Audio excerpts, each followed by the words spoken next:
ये है कि 5 अगस्त से देहरादून ब्रांच में आप लोगों का नया ऑफलाइन बैच स्टार्ट हो रहा है। तो जिन स्टूडेंट्स ने अभी भी रजिस्ट्रेशन नहीं किया है आप लोग रजिस्ट्रेशन कर लें और 4 तारीख तक आप लोग देहरादून पहुंच जाएं, क्योंकि 5 तारीख से आप लोगों की रेगुलर क्लासेस स्टार्ट हो जाएंगी 5 अगस्त से। ठीक है, बाकी रजिस्ट्रेशन करने के लिए आप लोग हमारे एप्लीकेशन EAD ऑनलाइन क्लासेस पे डाउनलोड कर सकते हैं, या फिर ऑलरेडी डाउनलोडेड है तो वहाँ पर जाकर आप सर्च में, या जो ऊपर सर्च टैब आता है वहाँ पर आप लोग ऑफलाइन सर्च करेंगे तो नीचे रजिस्ट्रेशन के लिए आपको दिखाएगा। बाकी आप चाहें तो डायरेक्टली यहीं पर आकर ऑफिस में भी आकर डायरेक्टली रजिस्ट्रेशन करा सकते हैं। ठीक है, देहरादून सेंटर पर ही आकर आप लोग ऑफिस में ही आकर रजिस्ट्रेशन करा सकते हैं।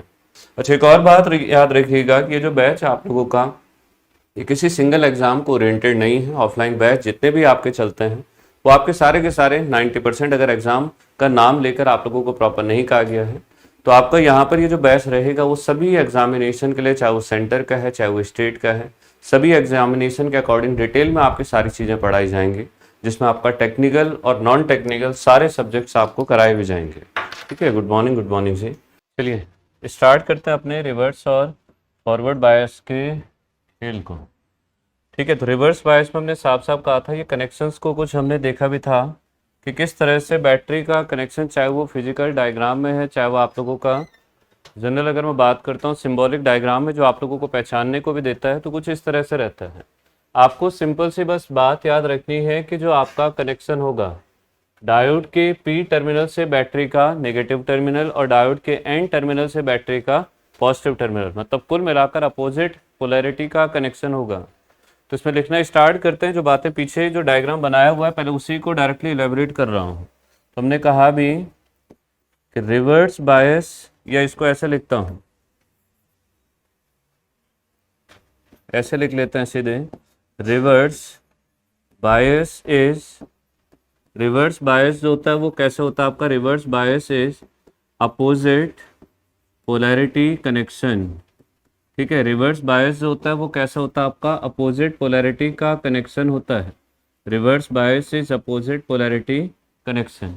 ठीक है, अब इस अपोजिट पोलैरिटी कनेक्शन वाली बात का मतलब कि आप लोगों का आपको याद रखना है, क्योंकि थ्योरेटिकली भी लिख कर भी देता है, तो हमें याद रखना है कि इन रिवर्स बायस, ठीक है, दे एनोड, या तो एनोड लिखेगा, ठीक है, in reverse bias they anode या फिर P या फिर पॉजिटिव, एनोड P या फिर positive terminal of diode, terminal of diode. कि रिवर्स बायस में डायोड के टर्मिनल की मैंने बात की कि या तो आपको एनोड लिख कर देगा या P लिख कर देगा या पॉजिटिव लिख कर देगा। तो terminal of diode is connected to, इसको कहाँ कनेक्ट किया गया था, negative terminal of battery, connected to negative terminal of battery. ठीक है, तो यहाँ से हमने क्या कहा कि जब डायोड के पॉजिटिव टर्मिनल को बैटरी के नेगेटिव टर्मिनल से, और इसी बात को जस्ट रिवर्सिबल कहता हूँ एंड, ठीक है, एनोड की जगह हो जाएगा आपका कैथोड, ठीक है, P की जगह हो जाएगा आपका N, पॉजिटिव की जगह हो जाएगा आपका नेगेटिव। ठीक है, तो कैथोड और नेगेटिव टर्मिनल ऑफ डायोड, ठीक है, terminal of diode is connected to, कि ये जो टर्मिनल होता है ये कनेक्ट होता है कहाँ पर आप लोगों का, connected to positive terminal of battery. मतलब जो पीछे डायग्राम बना के समझाया तो वही सेम पॉइंट को लिखा है, पॉजिटिव टर्मिनल ऑफ बैटरी।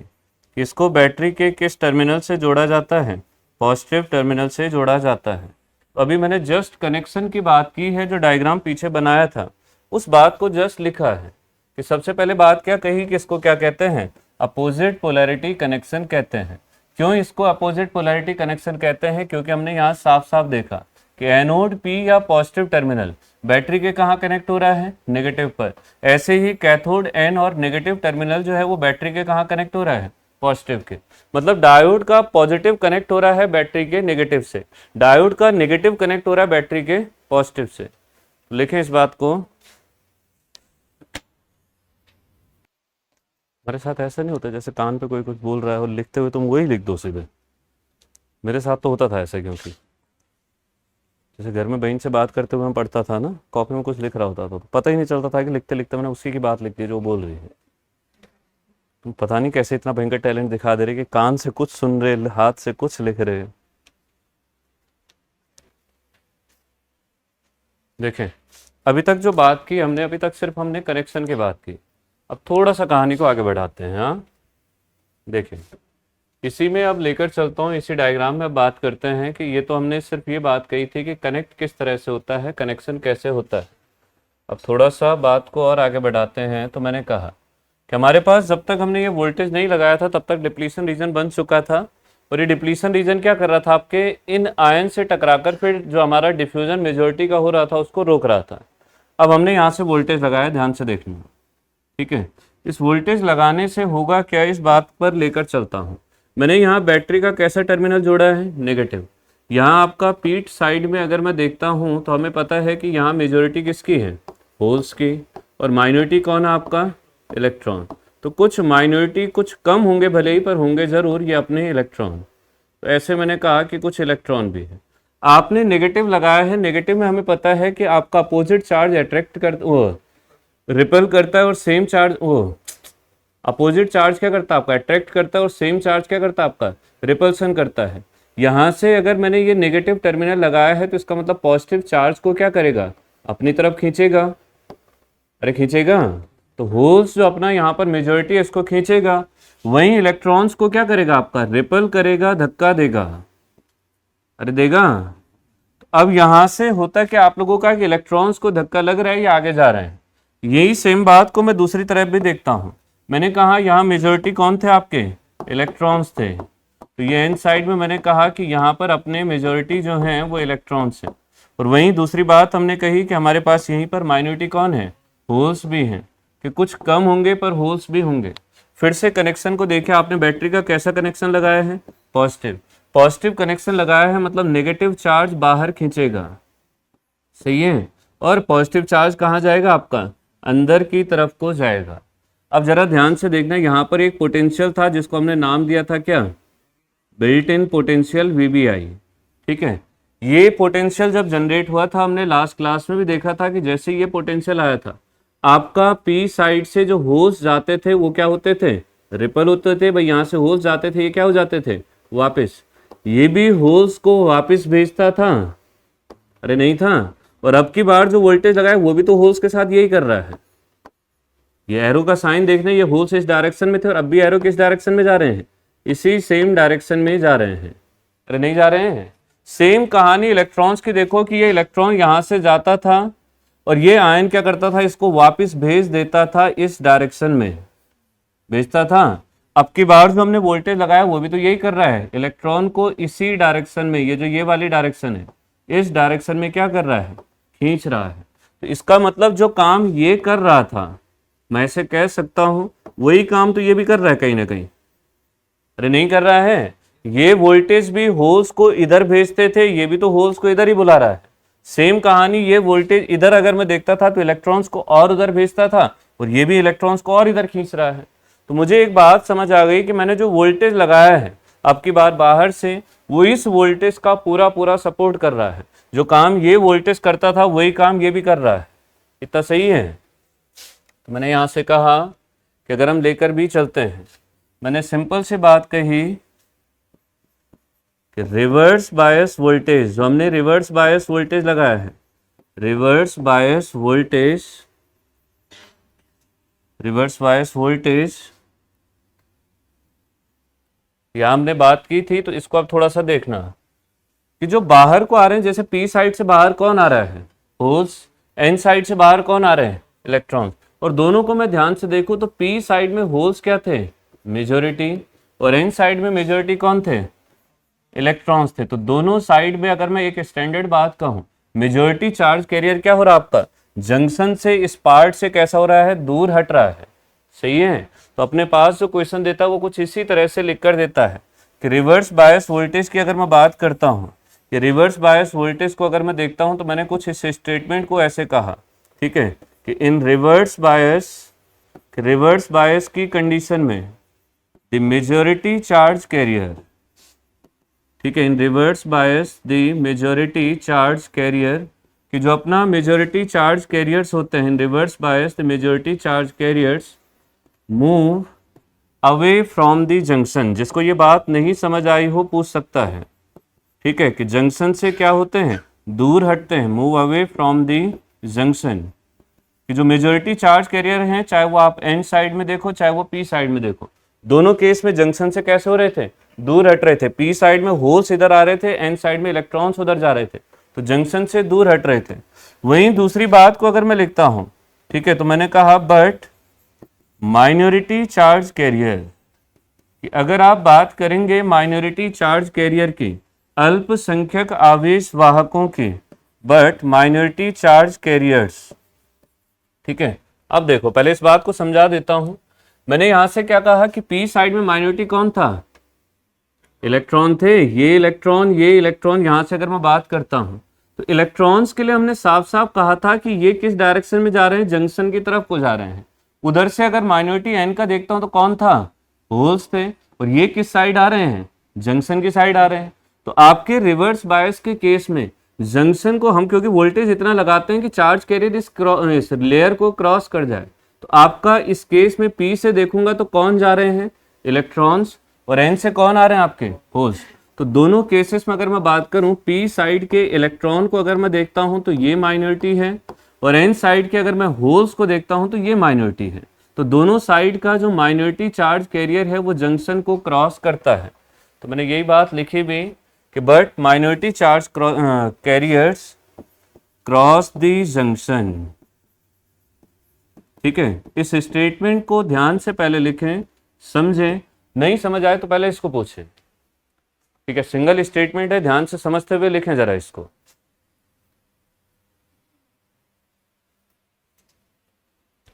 ठीक है, ध्यान से समझते हुए, डायग्राम आपकी कॉपी में है, उसको देखते हुए जरा ध्यान से देखेगा।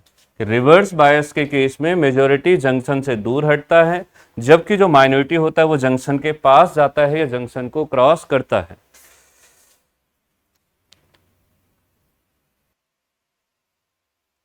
लाइन लिखी, उसके बाद थोड़ा सा डायग्राम को भी देखना, हाँ, लाइन लिखने के बाद है क्या चीज, हाँ, तभी तो बाहर से बैटरी लगाई है, वो लगभग या उससे ज़्यादा की लगाते हैं ताकि उसको क्रॉस कर जाए, क्योंकि अगर बिना उसके क्रॉस करना होता तो अब तक कर जाता। हम बैटरी लगाई इसलिए रहे हैं ताकि चार्ज कैरियर उस जो आयंस हैं उसको लड़ते हुए आगे निकल जाए। हो गया। अब इस डायग्राम को देखें, जो बात हमने लिखी है वो सिंपल से क्या थी आपकी, कि पी साइड से अगर मैं जनरल बात करता हूँ, यहाँ पे समझाता हूँ अगर यहाँ पर क्लियर ना दिख रहा हो, ठीक है। हमारा जो सिंपल सी बात थी, ध्यान से देखना एक बार फिर से जिसको क्लियर ना हुआ हो, ये इस तरह से हमारा पीएन जंक्शन था, सही है। देखें, इस पीएन जंक्शन में सीधे मैं अपने आयंस वाली कंडीशन पर पहुंचता हूं कि ये जंक्शन था और ये इस तरह से आयन स्टोर थे। आयन में हमने साफ साफ कहा था कि अगर पी साइड है तो यहाँ कौन से आयन थे, एक्सेप्टर, ठीक है। ये अगर एन टाइप है तो यहाँ कौन से आयन थे, डोनर, ठीक है। अब देखना, यहाँ हमारा मेजॉरिटी, अगर मैं पी की बात करता हूँ तो यहाँ मेजॉरिटी कौन था आपका, होल्स की थी, कि ये होल्स हमारे मेजॉरिटी थे। ऐसे एन में मेजॉरिटी कौन था आपका, इलेक्ट्रॉन्स थे, कि ये एन के मेजॉरिटी हमने दिखा दिए, ये इलेक्ट्रॉन्स हो गए। ऐसे पी के माइनॉरिटी कौन थे, इलेक्ट्रॉन्स थे, ठीक है। वो एन के माइनॉरिटी कौन थे, होल्स थे। ध्यान से समझना एक बार फिर से, हाँ। अब देखो, जब तक मैंने कोई वोल्टेज अप्लाई नहीं किया था, हमें पता था कि सबसे पहली जो प्रोसेस जंक्शन बनने के बाद हुई थी वो कौन सी थी, डिफ्यूजन की थी। डिफ्यूजन में क्या होता था, ये पी टाइप से, ये तो था कि यहाँ पी साइड से कौन जाते थे, होल्स जाते थे एन साइड में, पर ये आयंस के स्टोर होने के बाद हुआ क्या कि ये होल्स यहाँ तक पहुँचते थे और टकरा के फिर से क्या हो जाते थे, वापिस आ जाते थे, ये आते थे ऐसे, ठीक है। ऐसे ही मैंने एन से देखा तो एन से भी क्या होता था, ये इलेक्ट्रॉन यहाँ से यहाँ तक आते थे और फिर से टकरा के इस तरह से वापिस आ जाते थे। ये पहले कहानी चल रही थी। अब मैंने क्या किया कि चार्ज कैरियर को जंक्शन के क्रॉस कराने के लिए यहाँ वोल्टेज लगाया। और वोल्टेज भी कैसा लगाया कि P के साथ बैटरी का कौन सा टर्मिनल, नेगेटिव, और N के साथ बैटरी का कौन सा टर्मिनल, पॉजिटिव। ये मैंने कुछ ऐसे बैटरी को कनेक्ट कर दिया और इस वोल्टेज को मैंने क्या कहा कि ये कैसा वोल्टेज है, रिवर्स बायस वोल्टेज है। अब ऐसा करने के बाद हुआ क्या, ध्यान से देखना, किस तरह से बैटरी लगाने पर आप यहाँ देख सकते हैं ये कैसा टर्मिनल है, नेगेटिव। अपोजिट चार्ज अट्रैक्ट करते हैं तो ये नेगेटिव है तो होल्स को अपनी तरफ खींचेगा, अरे खींचेगा, ठीक। होल्स खींच रहे हैं। आपने थोड़ी देर पहले देखा था कि अगर मैं ऊपर डायरेक्शन को देखता हूं, मैंने साफ साफ देखा था कि पहले भी तो होल्स इसी डायरेक्शन में थे और अब भी इसी डायरेक्शन में है। इसका मतलब जो काम पहले चल रहा था वही काम अब भी हो रहा है। पहले थोड़ा होता था, अब और ज्यादा हो रहा है। सेम मैंने एन साइड में देखा कि इलेक्ट्रॉन मेरे इस डायरेक्शन में वापस आते थे, यही थे। इस बैटरी की वजह से देखता हूं ये पॉजिटिव है तो ये भी इलेक्ट्रॉन्स को इसी डायरेक्शन में खींचेगा, अरे खींचेगा। इसका मतलब पहले यहां पर ये जो वोल्टेज था VBI, जो काम ये करता था वही काम कौन कर रहा है, रिवर्स बायस वोल्टेज। मतलब दोनों एक दूसरे का पूरा सपोर्ट कर रहे हैं। पर इस केस में बात ये आई कि ये तो सिर्फ क्योंकि नॉन यूनिफॉर्म चार्ज कैरियर के कारण थोड़ा सा डेवलप हुआ था, ये हम लगा रहे हैं तो एक हायर वैल्यू लगा रहे होंगे।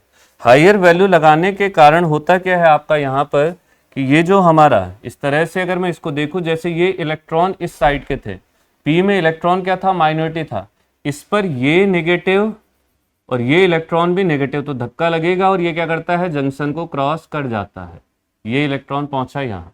ऐसे यहाँ ये पॉजिटिव, तो पॉजिटिव होल्स पर फोर्स लगाता है पूरा और ये होल्स क्रॉस करके आ जाता है आपका यहाँ।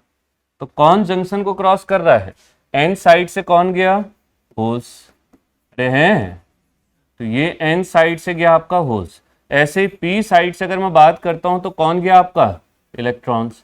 और दोनों चार्ज कैरियर को अगर आप स्टैंडर्ड देखेंगे दोनों साइड में, तो दोनों के दोनों क्या हैं, अपने अपने जगह के माइनॉरिटी चार्ज कैरियर है। तो जंक्शन को किसने क्रॉस किया है, माइनॉरिटी चार्ज कैरियर ने, हो जाएगा। तो ये कहानी थी अभी तक की कि जंक्शन को किसने क्रॉस किया है, माइनॉरिटी चार्ज कैरियर ने। अब जरा मेरी एक और बात को ध्यान से सुनना और दिमाग में रखना, जो चार्ज कैरियर जंक्शन को क्रॉस करता है, हमेशा याद रखना कि इसका मतलब क्लोज पाथ वही बना पा रहा है, जंक्शन को क्रॉस करते हुए फिर ऐसे फ्लो करते रहेगा। तो जो चार्ज कैरियर जंक्शन को क्रॉस कर रहा है, हमेशा याद रखे करंट फ्लो उसी के कारण होती है, धारा प्रवाहित जो होती है वो उसी के कारण होती है। तो अपने रिवर्स बायस के लिए क्वेश्चन आपको एग्जामिनेशन में पूछेगा, in reverse bias current is due to, तो करंट किसके कारण होती है, माइनॉरिटी चार्ज कैरियर के कारण। और कहानी फिर यहीं खत्म नहीं होती है, फिर दिमाग में एक और बात आती है कि माइनॉरिटी के कारण कौन सी करंट फ्लो होती थी, लीकेज करंट होती थी। तो इसका मतलब रिवर्स बायस में कैसी करंट फ्लो होती है, लीकेज करंट फ्लो होती है, सही है। इस बात को लिखते हैं। यहां में एक बात समझ आई थी कि जंक्शन को कौन क्रॉस कर रहा है, माइनॉरिटी चार्ज कैरियर। अब हमने सीधे कहा कि it means in reverse bias the current is due to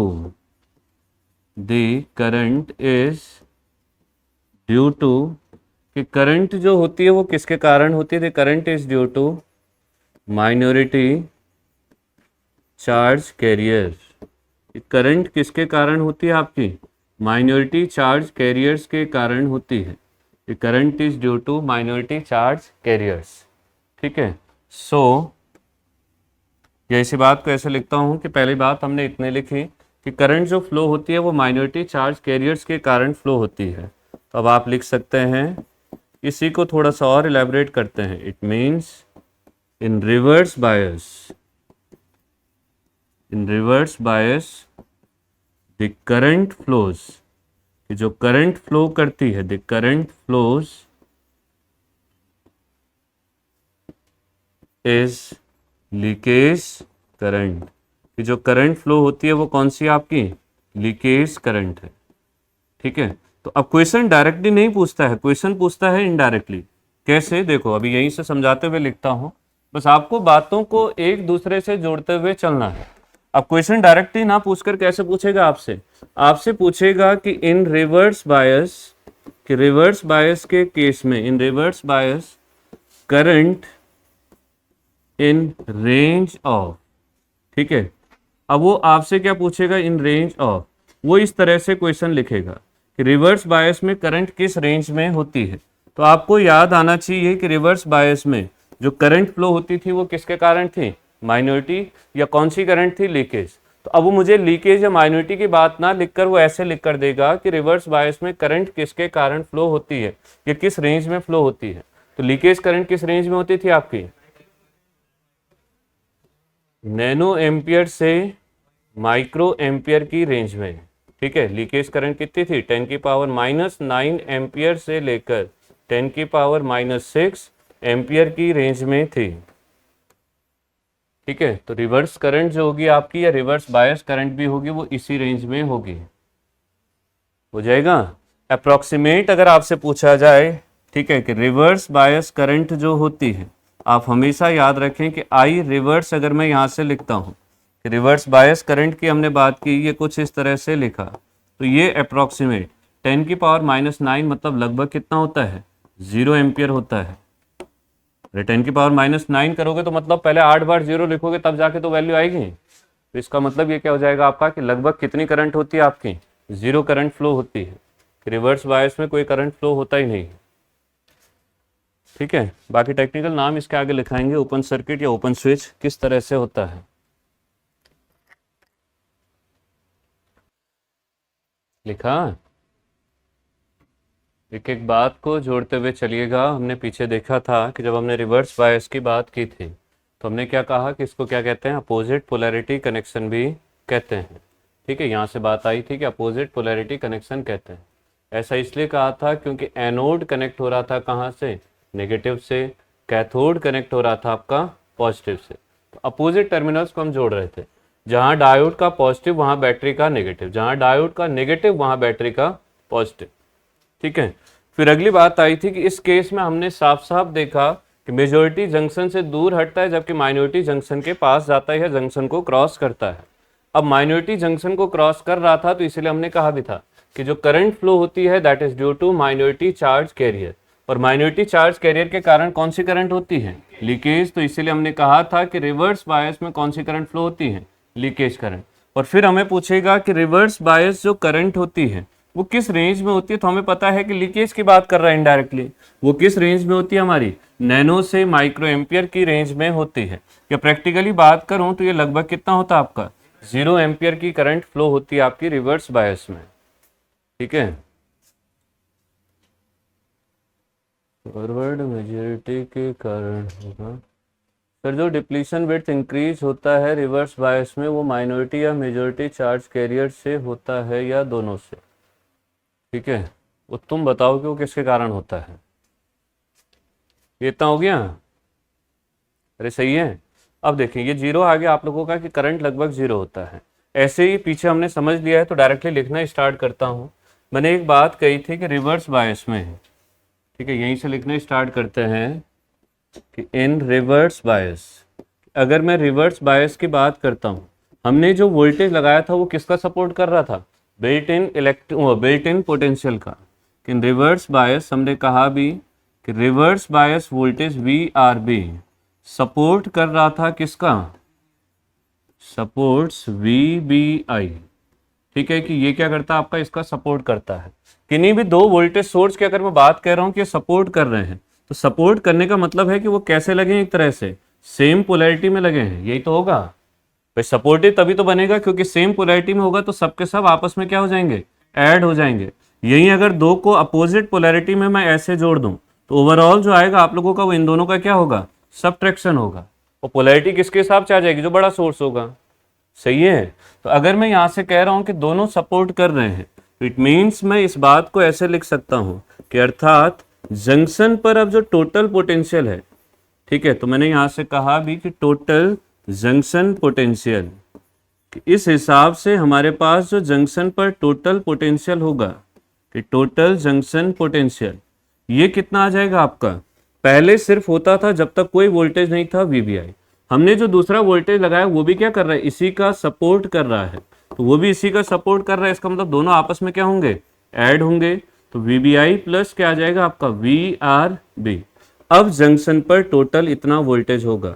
तो रिवर्स बायस वोल्टेज लगाने के बाद जो जंक्शन पर वोल्टेज आता है वो कुछ इतना आता है। जिसको नहीं समझ आया वो पूछ सकता है।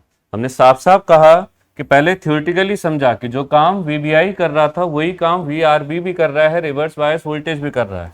तो सेम काम कर रहे हैं मतलब दोनों की सेम पोलैरिटी है।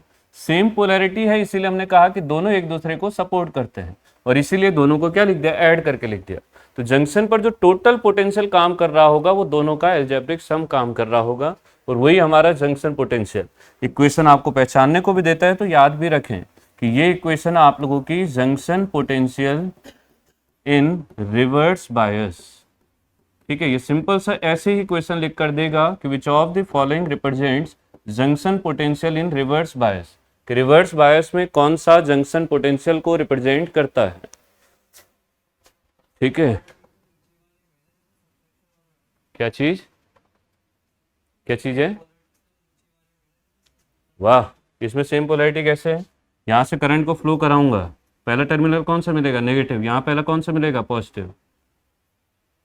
तुम लोग बेसिक इलेक्ट्रिकल में कंफ्यूज हो रहे हो।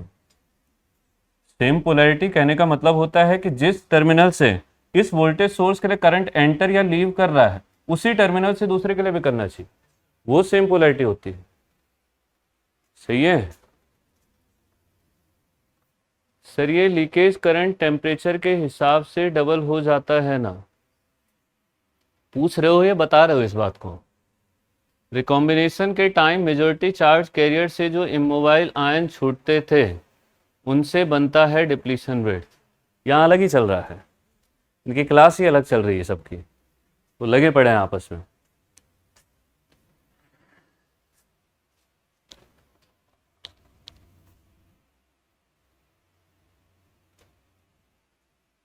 चीजों को ध्यान से समझते हुए चलें, नहीं समझ आए पूछें।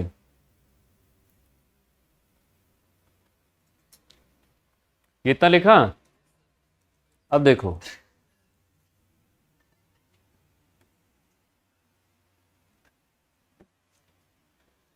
इस वोल्टेज के कारण एक इलेक्ट्रिक फील्ड आता था, कौन सा था?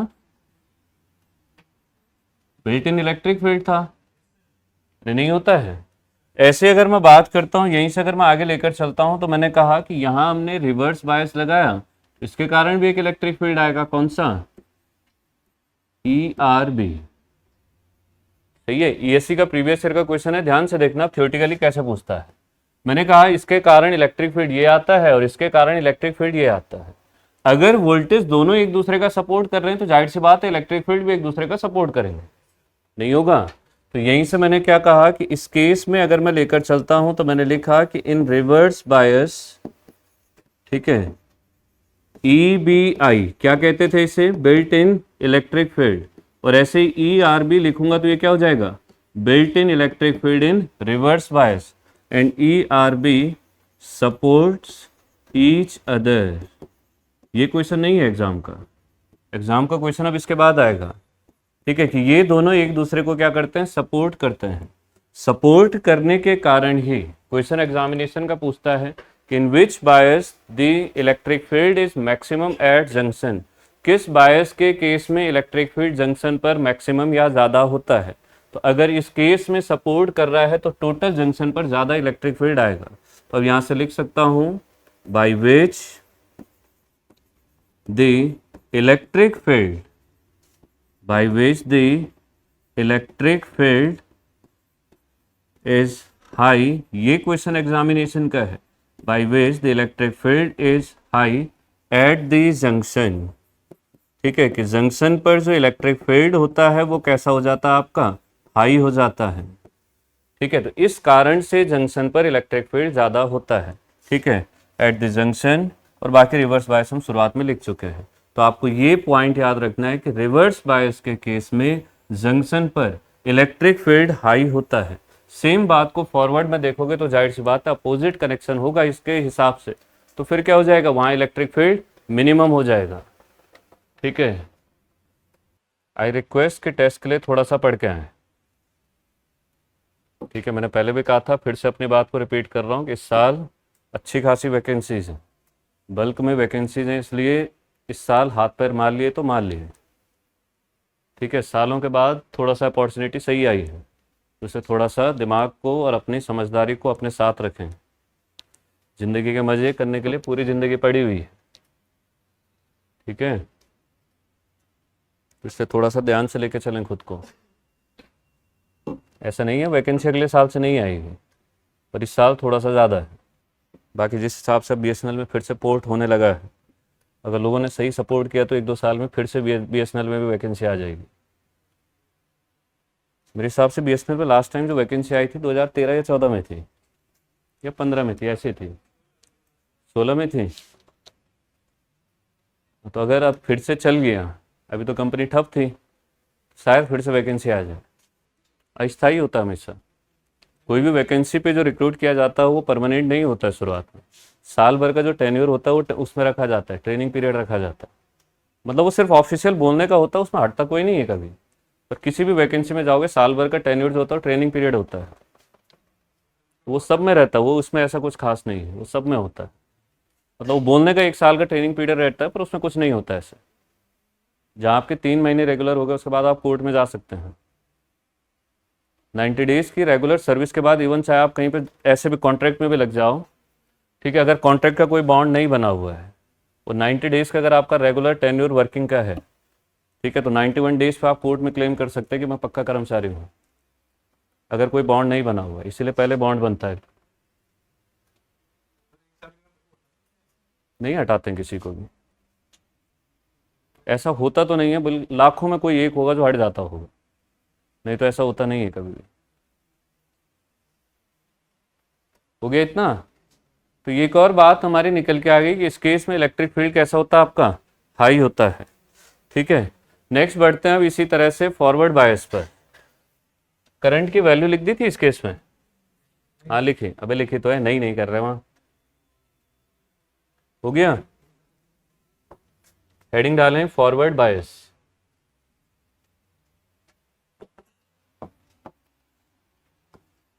फॉरवर्ड, बस हो गई बातें स्टार्ट। अबे मत बोल, छी, कौन है ये, पुरुष के वेश में स्त्री। फॉरवर्ड बायस, रिवर्स बायस क्या होता था, अपोजिट पोलैरिटी कनेक्शन होता था। इसका मतलब फॉरवर्ड क्या होगा, सपोर्टिव पोलैरिटी हो जाएगा। तो यहाँ मैंने कहा, समझ लें पहले ध्यान से, फिर आराम से लिख लेना। एक होता था हमारा पी टाइप सेमीकंडक्टर, ठीक है, दूसरी साइड क्या होता था आपका, एन टाइप सेमीकंडक्टर। दोनों को स्ट्रॉन्ग बॉन्डिंग फोर्स से या फिर एक साथ में एक स्पेशल फैब्रिकेशन टेक्निक से जोड़ा जाता था। तो ये होता था पी टाइप सेमीकंडक्टर, ये होता था आपका एन टाइप सेमीकंडक्टर। जोड़ने के बाद सबसे पहले यहाँ पर होता था diffusion of majority charge career. P side के होल्स और एन साइड के इलेक्ट्रॉन दोनों एक दूसरे की तरफ जाते थे। जाने के बाद इनके बीच में क्या होता था, यहाँ इलेक्ट्रॉन पहुंचता था तो यहाँ के होल्स के साथ वो क्या कर लेता था, बॉन्ड बना लेता था, रिकम्बाइंड हो जाता था। ये होल्स यहाँ पहुंचते थे तो आपके एन के मेजॉरिटी इलेक्ट्रॉन्स के साथ क्या कर लेते थे, बॉन्ड बना लेते थे, रिकम्बाइंड हो जाते थे। सही है। फिर रिकम्बाइंड होने के बाद जंक्शन के पास कौन बचता था, आयंस बचते थे। पी साइड में बचते थे हमारे नेगेटिव आयन जिनको हम एक्सेप्टर आयन कहते हैं, ठीक है, और एन साइड में बचते थे आपके पॉजिटिव आयन या जिनको हम क्या कहते हैं, डोनर आयन कहते हैं। अब इन आयंस के पहुंचने के बाद या इन आयंस के आने के बाद होता क्या था कि पी से जो होल्स अब तक जा रहे थे वो यहाँ से जाकर और फिर से क्या जाते हैं, वापस आ जाते थे। सही है। ऐसे एन से जो इलेक्ट्रॉन जाता था वो यहाँ नेगेटिव आयन से टकरा के फिर से क्या जाता, वापस आ जाता। सही है। तो इसीलिए हमने कहा भी था कि ये आयंस स्टोर होकर एक लेयर को बना रहे हैं, एक परत को बना रहे हैं, और इसी परत को, इसी लेयर को हमने क्या कहा था, डिप्लीशन लेयर कहा था, डिप्लीशन रीजन कहा था। इस डिप्लीशन रीजन के बनने के बाद ही हमने साफ साफ कहा था कि अब हमारे चार्ज कैरियर मूव नहीं कर सकते, मतलब अब कोई करंट फ्लो नहीं होगी। और उसी करंट को फ्लो कराने के लिए फिर हमने कहा कि हम लोग यहाँ पर क्या करते हैं, बैटरी को लगाते हैं। और बैटरी लगाने के तरीके को ही क्या कहते हैं, बाइसिंग कहते हैं। एक तरह की तो हम देख चुके हैं, अब दूसरी तरह की देखते हैं। तो ये मैंने कहा, ये हो गया पी टर्मिनल और ये हो गया आपका एन टर्मिनल। सही है। P4 positive, N4 negative. Technically positive को क्या कहते हैं, एनोड, और नेगेटिव को क्या कहते हैं, कैथोड। बाकी पी और एन तो आपको दिख ही रहा है। अब हमने फॉरवर्ड के केस में याद रखना है, फॉरवर्ड मतलब आगे बढ़ाना, और आगे बढ़ाने का मतलब है कि मुझे बैटरी कैसे लगानी है, सेम कनेक्शन में लगानी है। तो डायोड के पॉजिटिव टर्मिनल के साथ बैटरी भी कैसे लगेगा, पॉजिटिव लगेगा। तो ये मैंने यहाँ से बैटरी का भी पॉजिटिव टर्मिनल लगाया। ऐसे ही मैंने दूसरी बात कही कि आपके डायोड के, ठीक है, चाहो तो सिंगल इस तरह से लगा लो सोर्स, ठीक है, ऐसे ही डायोड की अगर मैं बात करता हूँ कि जो हमारा नेगेटिव टर्मिनल है उसके साथ बैटरी का भी कैसा लगेगा, नेगेटिव टर्मिनल ही। तो सेम पोलैरिटी आपको जोड़नी है, पॉजिटिव के साथ पॉजिटिव और नेगेटिव के साथ नेगेटिव। इस तरह के वोल्टेज को हम लोग क्या कहते हैं, फॉरवर्ड बायस वोल्टेज कहते हैं। इसी तरह से अगर मैं सिंबॉलिक रिप्रेजेंटेशन में देखता हूँ, ये ऐसे त्रिभुजाकार शेप में डायोड का सिंबल होता था। ये जो प्लेट लगी होती है नेगेटिव को दिखाती है या फिर आपके एन टर्मिनल को दिखाती है। तो ये होता था आपका एनोड और ये होता था भाई कैथोड। ये जो एरो होता है ये किसको दिखाता है, डायरेक्शन ऑफ करंट को दिखाता है। अब देखिए यहां से मैंने कहा कि इस प्रकार से अगर मैं लेकर चलता हूं तो ये हमारा कैसा था, पॉजिटिव टर्मिनल, और ये कैसा था आपका नेगेटिव। तो अगर डायोड के पॉजिटिव के साथ बैटरी का भी कैसा जोड़ दूं, पॉजिटिव टर्मिनल जोड़ दूं, और डायोड के नेगेटिव टर्मिनल के साथ बैटरी का भी क्या कर दूं, नेगेटिव टर्मिनल को जोड़ दूं, तो ये कौन सा बायस होता है, फिर फॉरवर्ड बायस होता है। तो ये बन गया अपना फॉरवर्ड बायस वोल्टेज, हो जाएगा। तो सबसे पहले आपको पहचानने को सर्किट देता है तो आपको क्या देखना है कि पॉजिटिव के साथ पॉजिटिव, नेगेटिव के साथ नेगेटिव मतलब फॉरवर्ड, और अपोजिट जुड़ा है मतलब रिवर्स। लिखें वो मतलब बनाएं इसको। Sir total electric field ERB plus EBI होगा, ये मैंने लिखा है नहीं पीछे, इसको चाहो तो लिख सकते हो, ठीक है। यहाँ पीछे ये जो छोटा है ना कि टोटल जंक्शन पर इलेक्ट्रिक फील्ड आएगा वो क्या हो जाएगा, EBI प्लस ERB। जैसे ऊपर वोल्टेज देखा था सेम ऐसे ये लाइन आप लिख सकते हैं।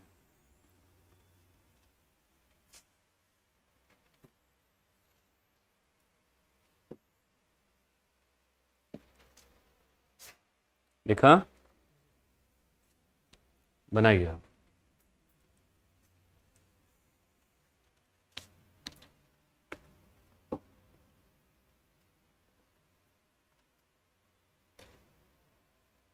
भाई जिसको नहीं समझ आ रहा हो वो समझने की कोशिश करे, पूछने की कोशिश ना ही करे, क्योंकि वैसे भी नहीं पूछते तुम।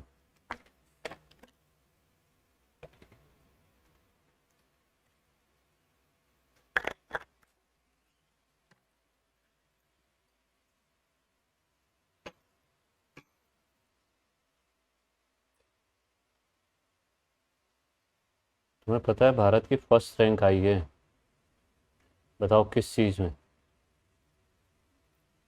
रील्स देखने में। ऑल ओवर वर्ल्ड में भारत फर्स्ट नंबर पे है? नहीं नहीं, बनाने में नहीं, सिर्फ देखने में।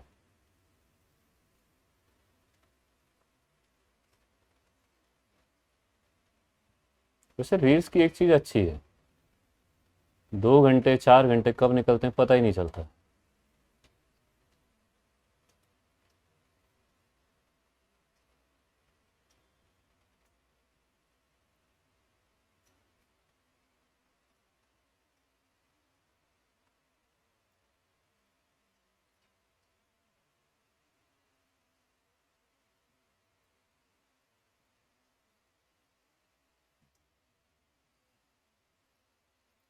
डायग्राम बन गया होगा तो ऐसा नहीं कि कुछ समझ लें उसको, बस सास बहू वाली बातें स्टार्ट। बन गया, जैसे काम पिछले वाले डायग्राम में किया था करना स्टार्ट करो ना। मतलब चार्ज कैरियर का मूवमेंट देखो, कौन जंक्शन को क्रॉस कर रहा है, कौन जंक्शन से दूर हट रहा है। तो जंक्शन से दूर कौन हट रहा है आपकी बात, कौन हट रहा है, और जंक्शन के पास कौन जा रहा है, मेजॉरिटी चार्ज कैरियर। तो उस हिसाब से करंट किसके कारण फ्लो होगी, मेजॉरिटी चार्ज कैरियर के कारण। यहां मैं पोटेंशियल की बात करता हूं, ये कौन सा था आपका, बिल्ट इन पोटेंशियल VBI था। देखना भाई जरा, अभी कॉपी और पेन को छोड़कर बस बोर्ड पर समझते रहना।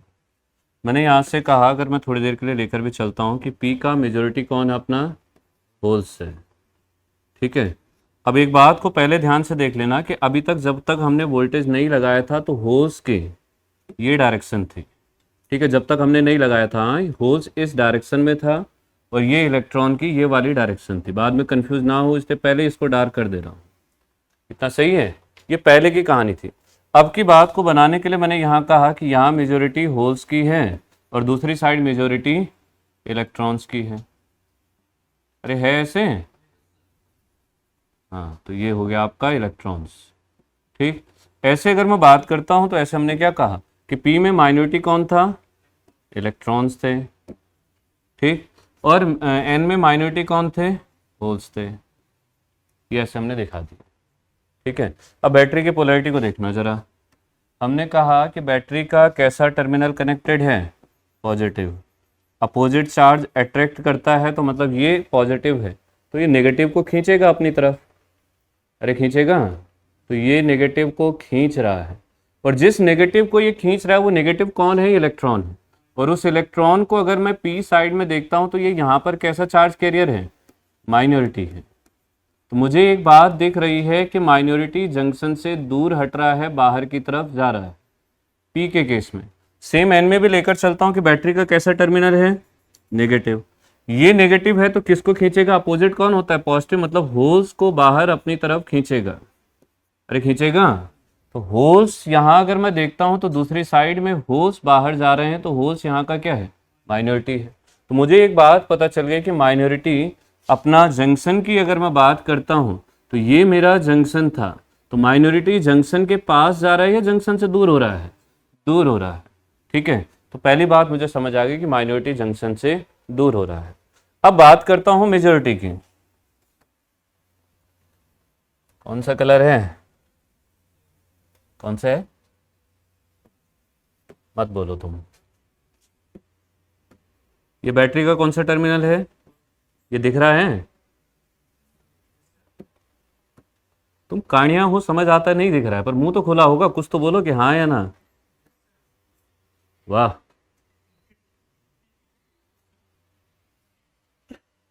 ये कैसा टर्मिनल है, मेरा पॉजिटिव ही हिल गया तुम्हारे चक्कर में। ये ऐसे पॉजिटिव टर्मिनल है। सेम चार्ज क्या करते हैं, रिपल करते हैं, और अपोजिट अट्रैक्ट। ये पॉजिटिव है तो यहाँ पी के पॉजिटिव को क्या करेगा, धक्का देगा। धक्का दे, अभी इतनी जल्दी जल्दी नहीं बोलना है सर, पहले मुझे खत्म करने दो, उसके बाद बोलना है। समझो बात को, ये होल्स इधर जाएगा, यहां से ये इधर जाएगा, ये ऐसे जाएगा। अब जो ये ब्लू पेन से बनाया था ना पहले, ये पहले से चल रही प्रोसेस थी जब ये लगा हुआ था। हाँ यही तो था, इसके आने से पहले से तो था। ये होल्स इस डायरेक्शन में जा रहे थे, तो अब भी किस डायरेक्शन में जा रहे हैं, उसी डायरेक्शन में। अच्छा, एक बात को याद करना कि ये जो होल्स जाते थे और इलेक्ट्रॉन जाते थे, कौन सी प्रोसेस थी, डिफ्यूजन की थी। अब अगर मैं फिर से देखता हूं तो उसी प्रोसेस का फिर से क्या होने लगा है, सपोर्ट होने लगा है, क्योंकि फिर से होल्स उसी डायरेक्शन में जा रहे हैं। वही डिफ्यूजन प्रोसेस जिसको इस लेयर ने रोक दिया था, सेम काम आप दूसरी साइड से देखोगे। ये बैटरी का नेगेटिव है, तो भाई अब की बार ये इलेक्ट्रॉन है, तो नेगेटिव इलेक्ट्रॉन नेगेटिव बैटरी इधर को जाएगा, ये इलेक्ट्रॉन इधर को जाएगा। ठीक है, ऐसे ही ये इलेक्ट्रॉन भी किधर जाएगा, आपका इधर को जाएगा। और ब्लू पेन वाले को अगर मैं देखता हूँ कि पहले जो डिफ्यूजन होता था वो भी इसी डायरेक्शन में होता था, तो मुझे एक बात समझ आ गई कि ये जो रेड पेन से मैंने मार्क किया है, यहाँ होल्स को देखूंगा तो पी साइड में होल्स क्या होता है, मेजॉरिटी होता है। ऐसे ही एन साइड से कौन जा रहा है, इलेक्ट्रॉन, और इलेक्ट्रॉन एन साइड में क्या होता है, मेजॉरिटी होता है। तो इसका मतलब अब की बार जंक्शन की तरफ या जंक्शन को क्रॉस कौन कर रहा है, मेजॉरिटी, और जंक्शन से दूर कौन हट रहा है, माइनॉरिटी। तो जरा इस डायग्राम में जितना कुछ भरना चाहते हो भरो फटाफट से, समझते हुए फिर उन सारी बातों को लिखते हैं।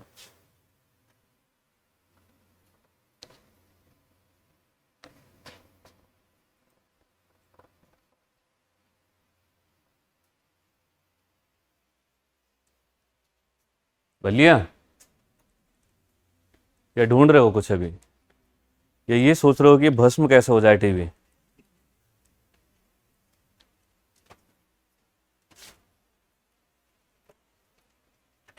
अपने हिसाब से ऐसे भरना, ऐसे लिख कर भरना, मतलब समझ आ जाए। कभी ऐसे भर दिया कि कल को बगल वाले से पूछ रहे कि लिखा क्या था मैंने। फॉरवर्ड बायस में लीकेज करंट माइनॉरिटी के कारण होता है। भाई तुम फॉरवर्ड देखो तब भी वो माइनॉरिटी के कारण होता है, तुम रिवर्स देखोगे तब भी वो माइनॉरिटी के कारण ही होता है। लीकेज करंट होता ही माइनॉरिटी के कारण है, तब चाहे तुम फॉरवर्ड देखो, रिवर्स देखो या कुछ भी देखो। देखें जितनी बातें अभी तक समझी हैं, अब इनको एक एक करके लिख रहे हैं। हाँ, तो ध्यान से समझते हुए लिखते रहना। आपके पास कॉपी में डायग्राम खुला होगा, जैसे जैसे बातों को लिखोगे उस डायग्राम को देखते रहना, क्लियरली समझ आते रहेगा। सबसे पहला हमने कहा कि forward bias is known as supportive bias. सही है, forward bias is known as supportive bias. कि फॉरवर्ड बायस को क्या कहते हैं? सपोर्टिव बायस कहते हैं। जबकि रिवर्स को क्या कहते थे? अपोजिट कनेक्शन या अपोजिट बायस उसे कहते हैं। ठीक है, तो इसको क्या कहते हैं? सपोर्टिव बायस। या कनेक्शन लिखना चाहो तो सपोर्टिव कनेक्शन आप लिख सकते हैं। लिखना जरा। ठीक है, किसको क्या कहते हैं? सपोर्टिव बायस या फिर सपोर्टिव कनेक्शन कहते हैं।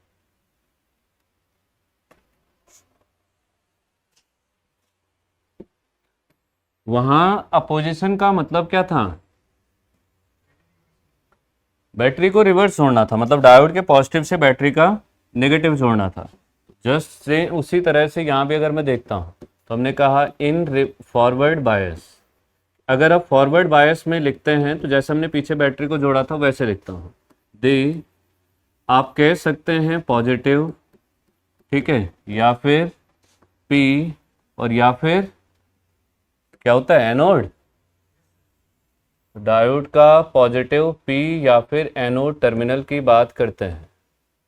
ठीक है, तो यह आ जाएगा डायोड का इन फॉरवर्ड बायस से पॉजिटिव पी, और या एनोड लिखकर आपको दे सकता है एनोड टर्मिनल ऑफ, ठीक है, terminal of diode is connected to किससे कनेक्ट होता है आपका?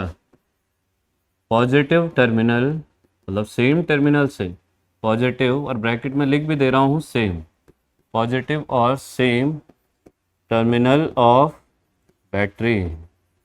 ठीक है, कि बैटरी के सेम टर्मिनल से हम लोग जोड़ते हैं, सेम टर्मिनल ऑफ बैटरी। और सेम इसी तरह से अगर मैं बात करता हूँ एंड, ठीक है, इसी बात को आगे कंटिन्यू करता हूँ तो मैंने क्या कहा? एंड नेगेटिव, ठीक है, या फिर पी की जगह क्या आ जाएगा? एन, और एनोड की जगह क्या हो जाएगा? कैथोड। ठीक है, तो नेगेटिव एन और cathode terminal of diode, terminal of diode is connected to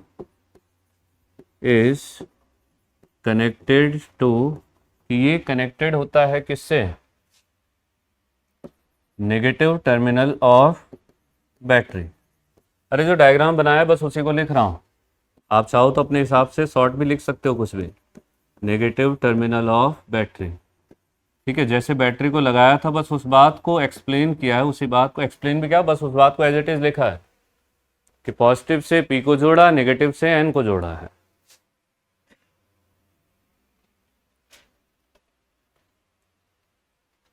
leakage current के लिए हमेशा याद रखिएगा कि चाहे फॉरवर्ड बायस है, चाहे रिवर्स बायस है, चाहे कोई बायस नहीं है, लीकेज सिर्फ एक ही के कारण हो सकता है। वो कौन है आपका? माइनॉरिटी। तो ये तो बात आई सिर्फ कनेक्शन की। अब चार्ज कैरियर को देखते हैं। जंक्शन के पास कौन जा रहा था? मेजोरिटी जा रहा था। ऐसे कंफ्यूज मत हो, डायग्राम आपकी कॉपी में है। ठीक है, जंक्शन की तरफ कौन जा रहा था? ये रेड कलर से देखो कौन जा रहा है जंक्शन की तरफ? पी की साइड से होल्स और एन की साइड से इलेक्ट्रॉन्स। ठीक है, तो जंक्शन की तरफ जो जा रहा है वो मेजॉरिटी है, और जंक्शन से दूर कौन हट रहा है? माइनॉरिटी। मैंने लिखा इन forward bias condition, forward bias की कंडीशन में, ठीक है, कि इन फॉरवर्ड बायस कंडीशन मेजॉरिटी नहीं, पहले माइनॉरिटी को लिख देता हूँ। माइनॉरिटी चार्ज कैरियर्स, कि जो माइनॉरिटी चार्ज कैरियर्स होते हैं, माइनॉरिटी चार्ज कैरियर्स, वो क्या करते हैं, move away from the junction, move away from the junction. जो माइनॉरिटी चार्ज कैरियर होते हैं वो क्या होते हैं, जंक्शन से दूर हटते हैं। ठीक है, जबकि इसी बात को आगे कंटिन्यू करता हूं, but the majority charge carrier, कि जो हमारा बहुसंख्यक आवेश वाहक होता है, but the majority charge carriers, कि जो मेजॉरिटी चार्ज कैरियर्स होते हैं, but the majority charge carriers move towards, या तो ऐसे लिख कर देगा मूव टूवर्ड्स, और क्रॉसेस, या फिर सीधे लिख कर देगा क्रॉस करने के लिए, तो और क्रॉस द जंक्शन, कि जंक्शन की तरफ या जंक्शन को क्रॉस करते हैं। तो मेरे पास पहली बात निकल के आई कि माइनॉरिटी क्या करता है, जंक्शन से दूर हटता है, जबकि मेजॉरिटी जंक्शन के पास या जंक्शन को क्रॉस करता है। अब इसी बात को फिर जोड़ते हुए मैंने और आगे लिखा, मैंने कहा कि एज इन फॉरवर्ड बायस, कि फॉरवर्ड बायस में, as in forward bias the majority crosses the junction, ठीक है, ये मेजॉरिटी क्रॉस द जंक्शन, कि फॉरवर्ड बायस में जंक्शन को कौन क्रॉस कर रहा है, मेजॉरिटी। तो जंक्शन को अगर फॉरवर्ड बायस में मेजॉरिटी क्रॉस कर रहा है तो इसका मतलब करंट किसके कारण होगी, मेजॉरिटी चार्ज कैरियर के कारण। It means current in forward bias, current in forward bias is due to, ये भी किसके कारण होगी, आपकी मेजॉरिटी चार्ज कैरियर, कि जो करंट होगी वो किसके कारण होगी, due to majority charge carriers. हो जाएगा। माइनॉरिटी के कारण जो करंट थी वो किस रेंज में थी, नैनो से माइक्रो एम्पियर में थी। ऐसे ही मेजॉरिटी के लिए भी पूछ देता आप लोगों का, या फॉरवर्ड बायस के लिए भी पूछ देता है।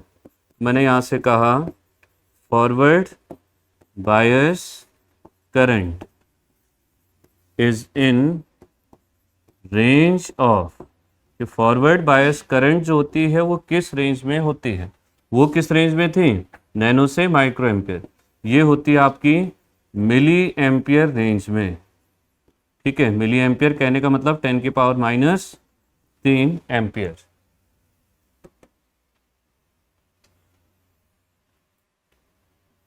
भाई जिसको नहीं समझ आ रहा हो पूछ सकता है, ठीक है, जहां पर डाउट लग रहा हो वो पूछ सकता है।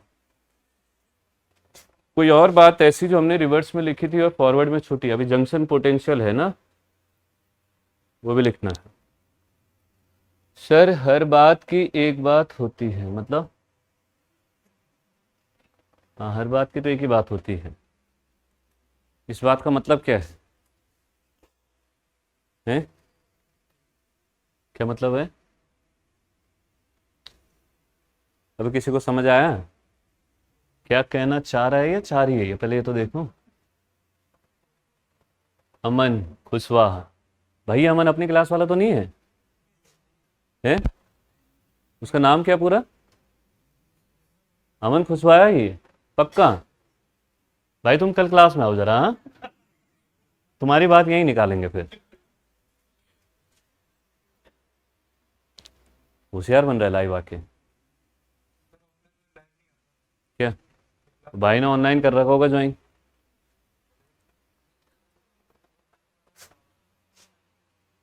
नहीं नहीं, तो वही तो कह रहा हूँ, भाई ने क्या पता ऑनलाइन वाला कर रखा हो, या तो ये कोई दूसरा मन खुशवा हो।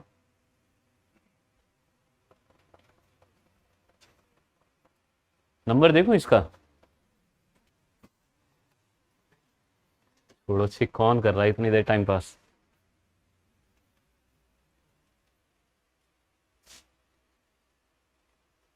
हो गया,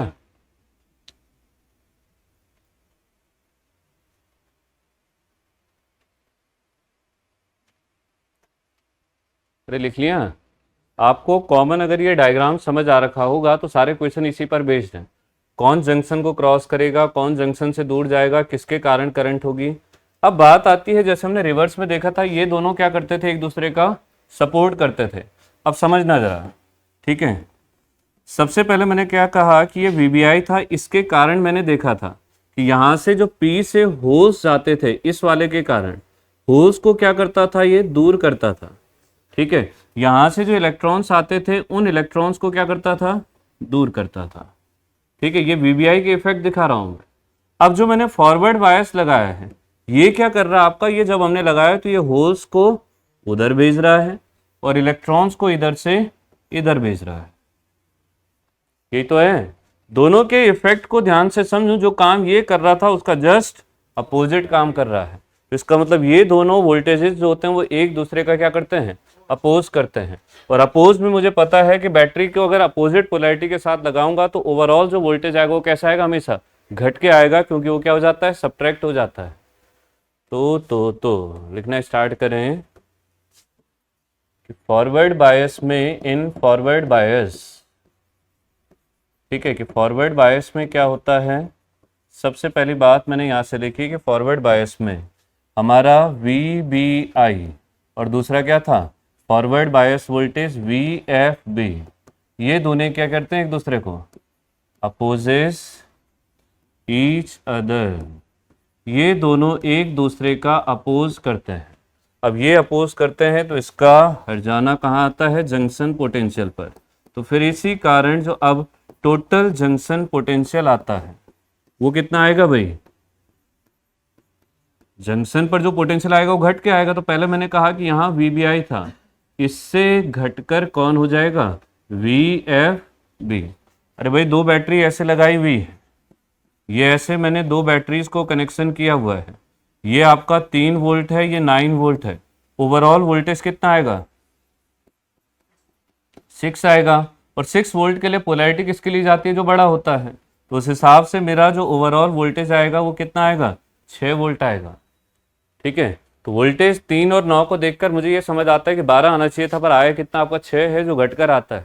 सेम कहानी मैंने यहाँ भी कही कि अगर अपोजिट इफेक्ट है, एक दूसरे का विरोध कर रहे हैं, तो दोनों एक दूसरे से क्या हो जाएंगे, घट जाएंगे। अरे हो जाएगा। तो इसका मतलब जैसे पहले रिवर्स में जंक्शन पर पोटेंशियल बढ़ जाता था, अब जंक्शन पर पोटेंशियल घट जाएगा। सेम कहानी को मैं फिर से रिपीट करना स्टार्ट करता हूं।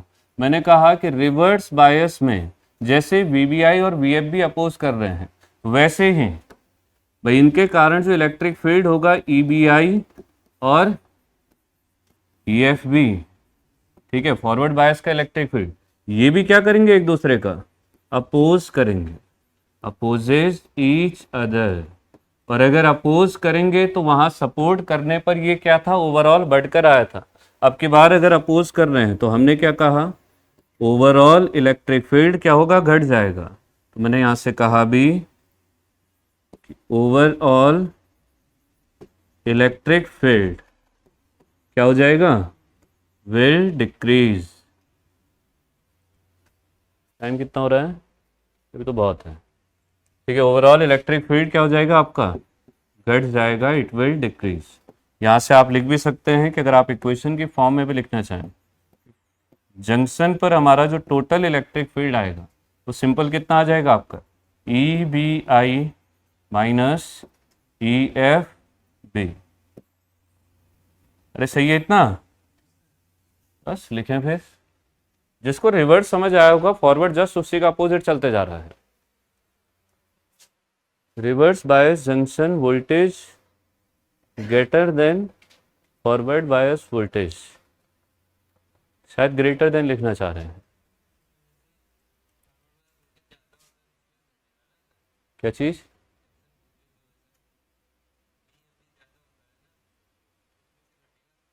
हाँ वो होता नहीं है एक्चुअली ज़्यादा।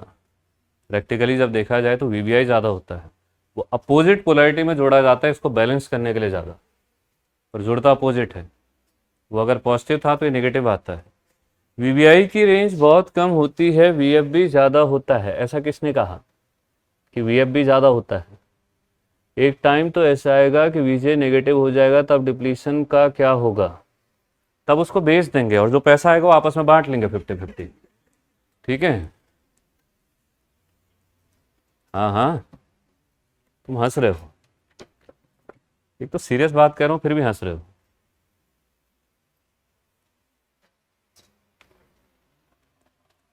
भाई देखो एक प्रैक्टिकल बात बताता हूँ, हम में से लगभग 99% ऐसे होंगे जो सिर्फ इसलिए पढ़ रहे हैं कि हमें पेपर निकालना है। कोई 1% ऐसा होगा जो इसलिए पढ़ रहा होगा कि नहीं मुझे सिर्फ ज्ञान चाहिए, मुझे पेपर ऊपर से ज़्यादा मतलब नहीं है। नहीं है तो मुझे, मेरे हिसाब से मुझे उतना पढ़ना चाहिए जिससे मेरा पेपर निकल जाए। बाकी ज्ञान लेने के लिए तो पूरा जीवन पड़ा हुआ है। तो इसलिए कोशिश करें कि उतनी चीज़ें लपेट लें जिससे पेपर मेरा अच्छे से निकल सकता है। जिससे सिर्फ टाइम पास होना है या सिर्फ ज्ञान बढ़ना है, तो उसके लिए इस युग में जन्म मत लो। द्वापर युग या त्रेता युग में आना फिर से। ज्ञान वहाँ मिलता था, यहाँ इंसान बेरोजगारी को भूल गया इस टाइम पे।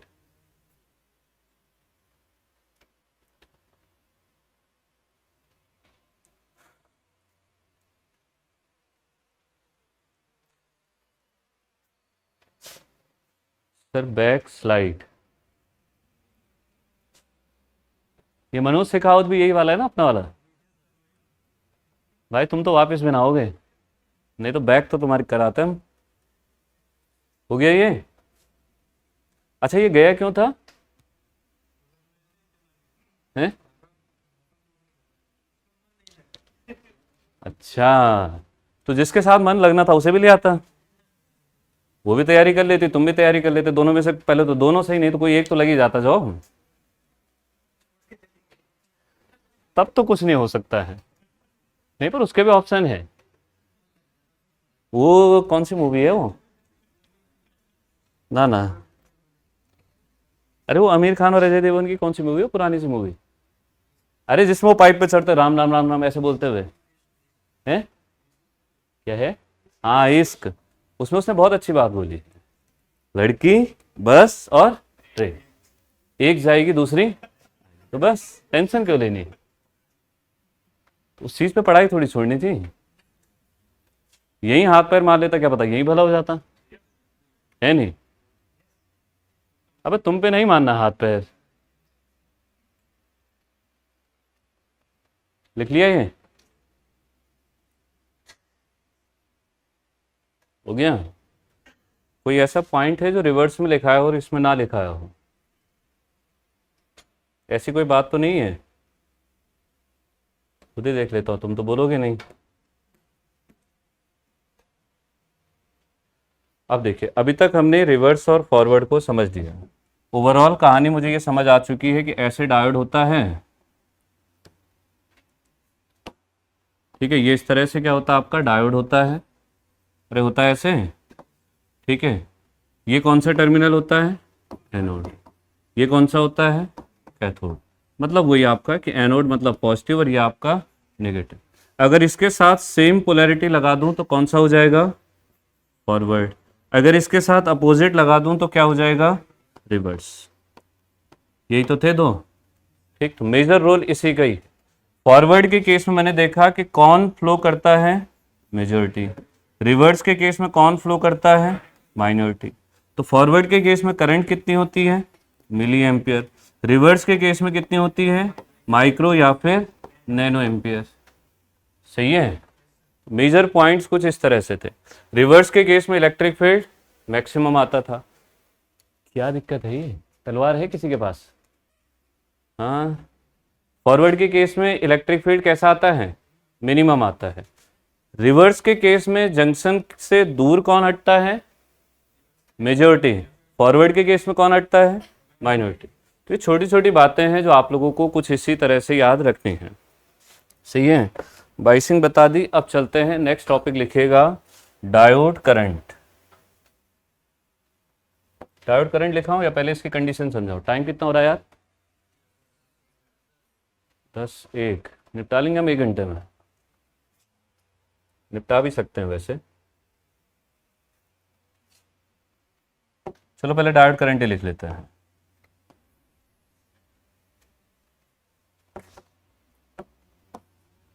हाँ, एक इंपॉर्टेंट बात डायोड करंट से, ये भी मैंने कहा था ना आपसे कि 3 इक्वेशन पहचानने को आई थी, ठीक है।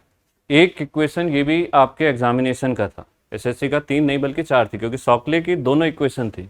डायोड करंट इक्वेशन भी था और आपका एफईटी वाला इक्वेशन भी था। दोनों के दोनों इक्वेशन एसएससी जेई में लास्ट ईयर क्वेश्चन में पहचानने को आई हुई थी। तो इस इक्वेशन की भी आप बात करते हैं कि कैसे लिखकर दी हुई थी, वो अभी दिखाऊंगा। तो हेडिंग डालिएगा डायोड करंट इक्वेशन। ठीक है, डायोड करंट इक्वेशन, डायोड धारा समीकरण, डायोड करंट इक्वेशन। ये इक्वेशन दी थी आपके सॉकले जी ने।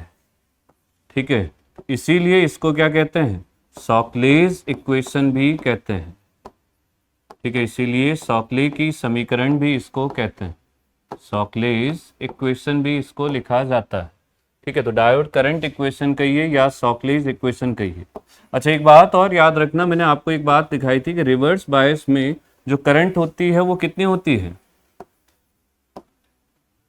नैनो से माइक्रो एम्पियर, और उसी के नीचे एक और लाइन लिखाई थी कि लगभग क्या लिखते हैं इसे हम, जीरो करंट होती है। तो इसीलिए जो डायोड में करंट फ्लो होती है वो इसका मतलब सिर्फ किस में होती है, आपकी फॉरवर्ड बायस में। तो इसीलिए डायोड करंट को ही फॉरवर्ड बायस करंट भी लिखते हैं। ठीक है, यही करंट हमारी क्या होती है, फॉरवर्ड बायस करंट भी इसी को कहते हैं, क्योंकि रिवर्स में तो कोई करंट फ्लो होती नहीं। अच्छा हाँ, ये बैक स्लाइड करने को भी तो कह रहा था, इसे बैक में देखना क्या था भाई, फटाफट से देखना जो भी देखना था आपको। हाँ, ये मतलब नाराज हो जाएगा भाई, कभी पता चले अभी तो ऑफलाइन छोड़ के गया, ऑनलाइन भी छोड़ के चले गए, नुकसान हो जाएगा। देख ही लिया होगा इतनी देर में, नहीं? चलो भाई, diode current equation, forward bias current equation या सॉकलेज इक्वेशन लिखी कैसे जाती है, अब बात करते हैं उसकी। ये होता है आप लोगों का आई डी लिखूंगा, इसका मतलब डायोड करंट, आई एफ लिखूंगा, इसका मतलब फॉरवर्ड बायस करंट। तो दोनों में से कुछ भी लिखकर दे सकता आपको। ठीक है, बराबर होता आप लोगों का आई एस। ठीक है, एस का मतलब सैचुरेशन। सैचुरेशन करंट कौन सी होती थी, लीकेज करंट को ही सैचुरेशन करंट कहा था, पर ये सैचुरेशन करंट कौन सी है, या लीकेज आपके फॉरवर्ड बायस में। मैंने जिस टाइम लीकेज करंट पढ़ाया था उस टाइम एक बात कही भी थी, लीकेज को कम किया जा सकता है, जीरो कभी नहीं किया जा सकता है। सही है, तो आप फॉरवर्ड लगाओ रिवर्स लगाओ, लीकेज हमेशा प्रेजेंट होता है, बस अंतर ये होगा कि रिवर्स में ज़्यादा होता है, फॉरवर्ड में कम होता है। तो ये आ जाएगा आपका leakage current I S multiplied by, यहीं से मैंने लिखा ई की power V D. V D मतलब डायोड का वोल्टेज, ई मतलब एक्सपोनेंशियल, तो V D upon eta into V T, और आगे आ जाता आपका -1। ये जो -1 है ये नीचे है, हाँ ठीक है, तो ये आ जाएगा आपका -1। तो ये ऐसे कुछ हमारी करंट की इक्वेशन आती है। सबसे पहली रिप्रेजेंटेशन आपके सामने पर है कि मैं इस तरह से डायोड की करंट की इक्वेशन को रिप्रेजेंट कर सकता हूँ। ठीक है, यहीं से अगर मैं दूसरी रिप्रेजेंटेशन या इसी को थोड़ा सा और सिंप्लीफाई करता हूँ, तो हमने कहा भी था कि ई की पावर को हम अगर एक्सपोनेंशियल लिख दें तो वैल्यू जो ऊपर पावर में थी वो कैसे आ जाती है, एंगल की फॉर्म में आ जाती है। तो यही बन जाएगा आपका V D upon eta into V T, और बाकी -1 अपनी जगह पे है। तो आप ऐसे भी इस फॉर्मूले को लिख सकते हैं। ठीक है, अगर ई को आप एक्सपोनेंशियल लिख दें पूरा, तो आप इस तरह से भी रिप्रेजेंट कर सकते हैं, हो जाएगा। इतना लिखो, बाकी और लिखाते हैं अभी। अच्छा, इसमें पैरामीटर लिख देता हूं। देखिए यहां पे लिखता हूं कि वेर, सबसे पहला कौन है, आई डी। आई डी का मतलब होता है आपका डायोड करंट। ठीक है, आई डी रिप्रेजेंट करता हमारा डायोड करंट को। ठीक है, ऐसे ही बात करता हूं अगली आई एफ की। आई एफ क्या होता है आपका, फॉरवर्ड बायस करंट। तो ये होता हमारा फॉरवर्ड बायस करंट। ठीक है, आई एस की बात करता हूं तो ये होता आपका सैचुरेशन करंट। ठीक है, और किस में है ये सैचुरेशन करंट, इन फॉरवर्ड बायस। ठीक है, फिर अगली बात आती है आपकी वी डी की। ये आ जाता हमारा क्या, डायोड वोल्टेज। ठीक है, फिर नेक्स्ट आ जाता हमारा वी टी, क्या होता था, थर्मल वोल्टेज। ठीक है, वी टी होता था थर्मल वोल्टेज। क्या वैल्यू होता था इसका, के इंटू टी बाई क्यू। ठीक है, यूनिट क्या होता था, वोल्ट। ईटा यहाँ पर नया फैक्टर आया है या नई वैल्यू आई, यही तो एक नया है। ईटा होता है हमारा रिकॉम्बिनेशन फैक्टर। ठीक है, ईटा क्या होता है, रिकॉम्बिनेशन, या आरआरबी जेईई 2019 में, ठीक है, क्वेश्चन भी आया था। तो इसको और क्या कहते हैं, आइडियलिटी फैक्टर भी कहते हैं, रिकॉम्बिनेशन फैक्टर या आइडियलिटी फैक्टर। तो आरआरबी जेईई में जो क्वेश्चन आया था वहाँ रिकॉम्बिनेशन फैक्टर ना लिखकर एग्जामिनर ने क्या यूज़ किया था, आइडियलिटी फैक्टर को यूज़ किया था वर्ड को। दोनों नाम इसके आते हैं, तो ये हो गया आपका आइडियलिटी फैक्टर। इसमें इंटरेस्टिंग बात यह है कि इसके लिए वैल्यूज़ भी पूछता है। ठीक है, अगर मैं यहाँ से लिखता भी हूँ तो मैंने पहले कहा कि फॉर जर्मेनियम, कि जर्मेनियम के लिए ईटा की वैल्यू कितनी आती है, 1 आती है। तो ये जो ईटा होता है ये होता आपका 1।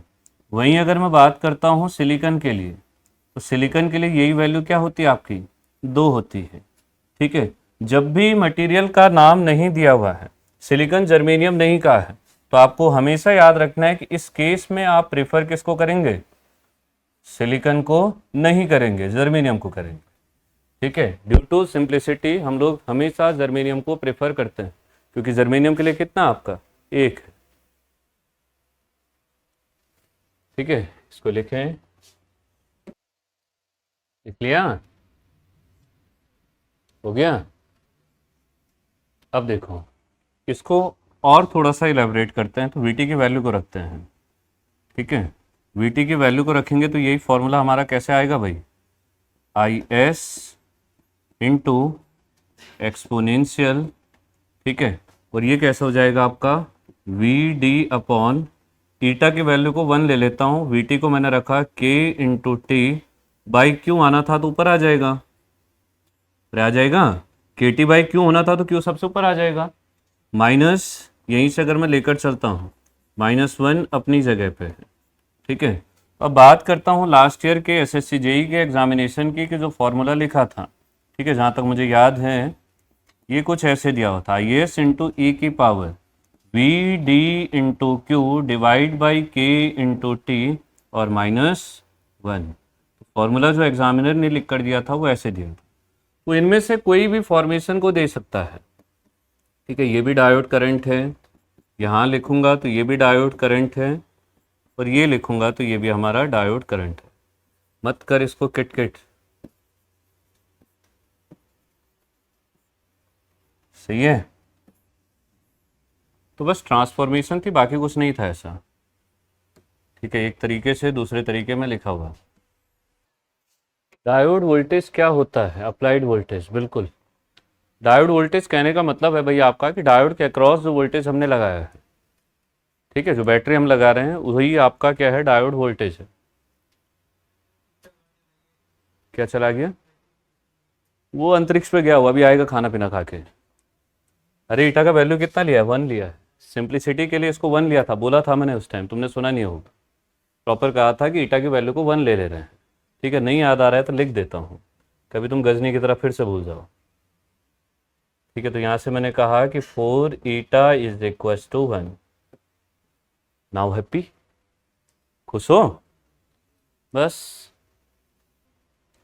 अब देखो इसी बात को थोड़ा सा और आगे बढ़ाता हूँ। हाँ ठीक है, हमारे पास जो पीछे इक्वेशन आई थी उसी को लिख रहा हूँ। ये इक्वेशन था आपका I D is equal to I S और ब्रैकेट लगा हुआ था, तो इस आई एस के अंदर मल्टीप्लाई कर रहा हूँ।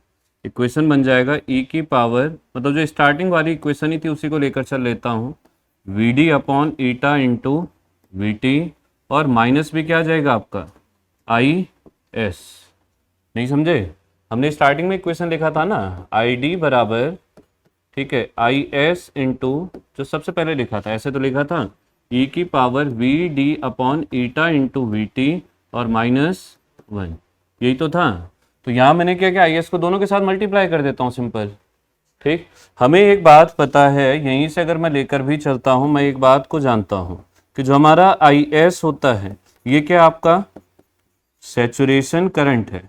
ठीक है, फॉरवर्ड बायस का है, आप कह सकते हैं कि लीकेज करंट एक तरह का, तो सैचुरेशन करंट इन फॉरवर्ड बायस। अब हमें दूसरी बात ये पता है कि चाहिए फॉरवर्ड बायस को और रिवर्स बायस को, हमें एक बात पता है, ये किस रेंज में होता है आपका, 10⁻⁹ से लेकर आपका 10⁻⁶ एम्पियर की रेंज में होता है। भाई नैनो एम्पियर से माइक्रो एम्पियर की रेंज में तो होता है, सही है। इसका मतलब है कि आप 8 बार, मतलब दशमलव के बाद 8 बार जीरो लगाएंगे और नवी आपकी कुछ वैल्यू आएगी। कहने का मतलब है कि इसको मैं ये कह सकता हूं कि अप्रोक्सीमेट कितना है, 0 होता है, ठीक है। तो अगर ये अप्रोक्सीमेट 0 होता है तो फिर तो मैं ऐसे कह सकता हूं कि अगर मैं अप्रोक्सीमेटेड इक्वेशन लिखूं डायोड करंट की, तो लगभग कितनी आएगी आपकी, IS इंटू ई की power VD upon eta into VT और माइनस 0, खत्म, सही है।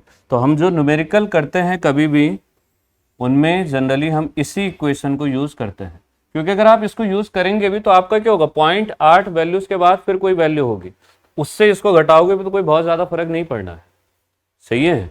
तो लगभग जो हमारी, या जो हम लोग न्यूमेरिकल क्वेश्चंस करते हैं उसके लिए हम जनरली इसी करंट के इक्वेशन को यूज करते हैं। तो ये बात आपको याद रखनी है।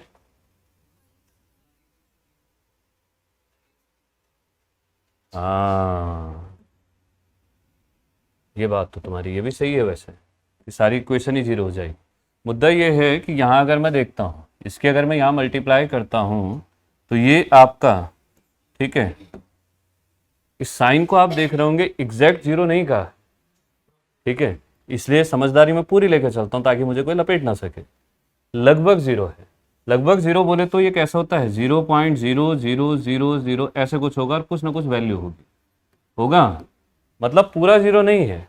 मैं ऐसे कह सकता हूं कि अगर मैं रियल में इसको अब कहूं कि ये तो अप्रोक्सीमेट था, कि ये बहुत कम होता है, अरे यही तो है, तो ये बहुत कम होगा तो इसके हिसाब से इसको नेग्लेक्ट किया जा सकता है। ये वाली जो वैल्यू होती है, क्योंकि यहाँ एक्सपोनेंशियल की पावर में VD चल रहा है, तो ये ज़्यादा होती है एज कंपेयर टू इसके, ये कैसा होता है आपका, वेरी लेस होता है। तो उस स्थिति में हम इसको क्या करते हैं, नेग्लेक्ट कर देते हैं, सिर्फ हमारा करंट का इक्वेशन इतना बच जाता है, समझे, लिखें।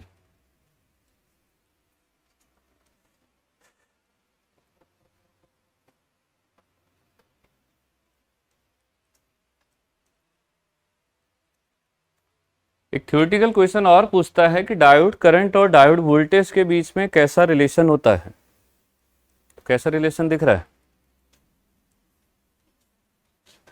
अब ये मत कहना कि कॉम्प्लिकेटेड दिख रहा है, जो तुम्हारे स्टेटस रहते हैं अक्सर।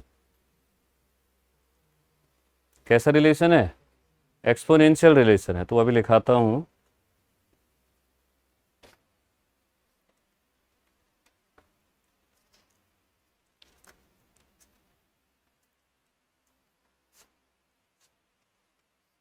जी सर।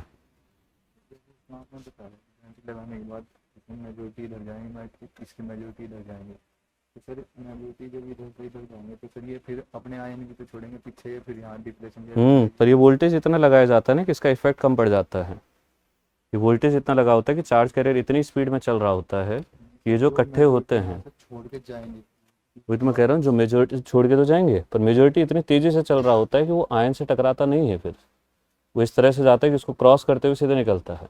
कुल मिला के कहने का मतलब है कि अगर कोई धक्का दे रहा है इस दरवाजे को बाहर से, हम अंदर से और तेज धक्का देना स्टार्ट कर दे तो दरवाजा हम ही बंद कर देंगे, तो जो ज़्यादा फोर्स लग रहा होगा इफेक्ट उसका होगा।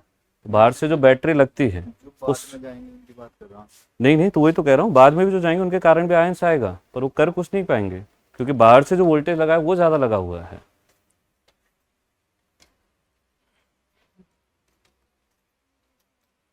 हो गया, लिख दिया क्या कुछ,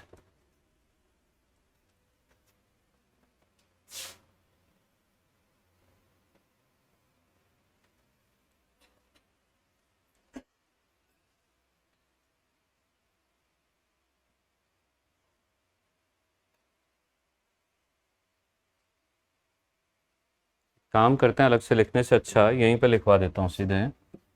आप यहाँ से देखेंगे, आपने कहा कि बाकी पैरामीटर्स अगर कांस्टेंट है तो मैं ये कह सकता हूँ कि डायोड करंट जो होगा डायरेक्टली प्रोपोर्शनल टू ई की पावर VD, सही है। तो यहाँ से लिख सकता हूँ अगर बाकी सब कांस्टेंट है तो इन दोनों का ये रिलेशन मैंने लिखा तो इस हिसाब से हम कह सकते हैं, थ्योरेटिकली इस बात को लिखता हूं, मैंने कहा diode current and diode voltage are diode current and diode voltage are exponentially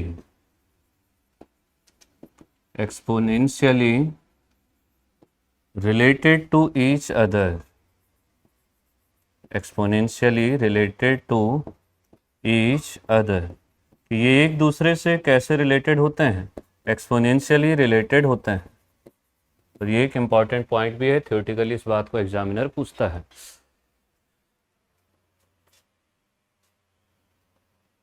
आज डाउट सेशन का क्लास नहीं है, अल्टरनेट डे पे रहेगा, क्योंकि आप लोग पूछते नहीं हैं वैसे भी कुछ भी। क्लास रख के बेमतलब वो 10 मिनट खराब ही होते हैं, बेमतलब कॉमेडी करनी पड़ती है उस क्लास में, फिर भी ज़बरदस्ती की। तो डायोड करंट और डायोड वोल्टेज एक दूसरे से कैसे रिलेटेड होते हैं? एक्सपोनेंशियली रिलेटेड होते हैं। ये भी थ्योरेटिकल क्वेश्चन, एग्जामिनेशन का पहले आया हुआ क्वेश्चन, ठीक है। अब बात करते हैं वोल्टेज करंट कैरेक्टरिस्टिक, ठीक है। यहाँ से बनाते हैं हम लोग, वाई एक्सिस पर आएगा आई, तो इसको प्रॉपर लिखते हैं I V characteristic, current voltage characteristic. तुम बातें मत किया करो, हाँ, और या तो किया करो तो चुपचाप से किया करो, बिना मुंह खोले हुए।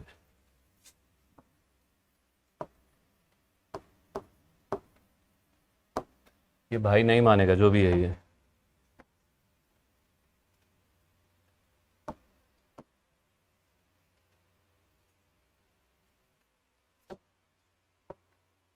IV कैरेक्टरिस्टिक ऑफ डायोड, ठीक है। तो current voltage characteristic of diode, किस तरह से डायोड का करंट और वोल्टेज कैरेक्टरिस्टिक बनता है, अब ध्यान से देखिए।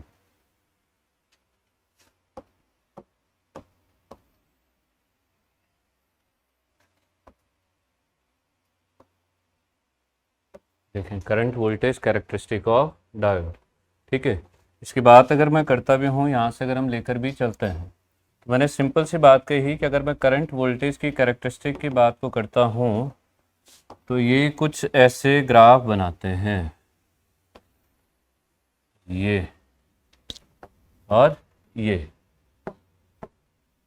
और इसके बाद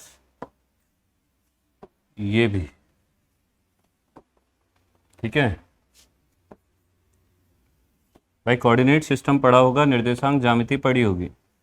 ये अपना होता है ओरिजिन, हिंदी में जिसे मूल बिंदु कहते हैं। इधर मैं अगर लेकर चल रहा हूँ, ये पॉजिटिव एक्स एक्सिस होती है, इधर आपका नेगेटिव एक्स एक्सिस होती है। ये आप लोगों का पॉजिटिव वाई एक्सिस होता है, ये नेगेटिव वाई एक्सिस होता है। अब यहाँ से ध्यान से देखिएगा कि जो हम लोग एक्स एक्सिस पर पैरामीटर लेकर चल रहे हैं, वो है आप लोगों का डायोड वोल्टेज। वाई एक्सिस पर जो हम पैरामीटर लेकर चल रहे हैं, वो है आपका डायोड करंट। अब ध्यान से देखना कि अगर डायोड वोल्टेज पॉजिटिव है, तो ये रिप्रेजेंट करता है सपोर्ट को, और सपोर्ट कहने का मतलब होता है कि ये क्या कहते हैं इसे, ये डायोड वोल्टेज पॉजिटिव होने का मतलब आपका क्या है कि जब हम बैटरी का पॉजिटिव टर्मिनल जोड़ते थे, और पॉजिटिव को कहाँ से जोड़ रहे हैं, डायोड के भी पॉजिटिव से, तो ये कौन सी बाइसिंग होती थी आपकी, फॉरवर्ड। तो पॉजिटिव का मतलब होता है फॉरवर्ड, और नेगेटिव का मतलब होता है आपका रिवर्स। कुल मिलाकर जो कहानी आई है वो कुछ ऐसी आ गई है कि ये वोल्टेज है आप लोगों का रिवर्स बायस वोल्टेज, ये वोल्टेज है आप लोगों का फॉरवर्ड बायस वोल्टेज। ऐसे यहाँ पॉजिटिव करंट है, इसका मतलब ये कैसी करंट है, फॉरवर्ड बायस करंट, और ये नेगेटिव करंट है, इसका मतलब ये कैसी करंट है आपकी, रिवर्स बायस करंट। इतनी सही है। अब एक्सपोनेंशियल रिलेशन की हमने बात की थी, एक्सपोनेंशियल रिलेशन को हमने देखा था, तो एक्सपोनेंशियल रिलेशन की बात को हम लेकर भी चलते हैं। हमने कहा कि जब डायोड की कैरेक्टरिस्टिक को बनाया जाता है, ठीक है, तो होता क्या है, यहाँ से धीरे धीरे जैसे जैसे वोल्टेज बढ़ाते हैं, हमारी करंट में कोई फर्क नहीं पड़ता है, ये लगभग जीरो ही रहता है, ऐसे बहुत ज़्यादा इफेक्ट नहीं दिख रहा होता। एक पॉइंट ऐसा आता है जहाँ के बाद आप वोल्टेज को बढ़ाते जाएं, तो साथ के साथ कौन बढ़ने लगता है, करंट भी बढ़ने लगती है। तो यहाँ इस पॉइंट की अब बात करता हूँ कि मैंने क्या कहा कि यहाँ तक अगर आप देखेंगे मैंने प्रॉपर रिप्रेजेंट किया कि इस लेवल तक आप वोल्टेज को बढ़ाते गए। तो ये डायोड की कैसी स्टेट थी? ऑफ स्टेट थी। ठीक है, ऑफ स्टेट कहने का मतलब है कि जो करंट है वो अप्रोक्सीमेट कैसा है आपका? 0 एम्पियर है। ठीक है, जैसे ही ये वोल्टेज लेवल आ जाता है, इसके ठीक बाद यहां आप देख रहे होंगे कि मेरी क्या होगी, ये करंट फ्लो होना स्टार्ट हो गया है। तो इसका मतलब इसके बाद की ये जो स्टेट है, यहां से इसके आगे अगर मैं देखूंगा तो ये हमारी कैसी स्टेट है डायोड की? ऑन स्टेट है। और ऑन स्टेट होने का मतलब है कि अब की बार करंट मेरा 0 नहीं होगा, कुछ ना कुछ करंट फ्लो कर रहा होगा। इतनी बात समझ आई है?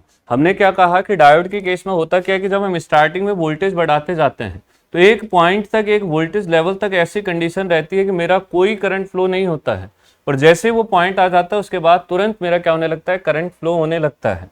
इस पॉइंट को, या ये जो वोल्टेज लेवल होता है, इस वोल्टेज लेवल को ही क्या कहते हैं? कट इन वोल्टेज कहते हैं या थ्रेशोल्ड वोल्टेज कहते हैं, जो हमारा अगला टॉपिक रहेगा।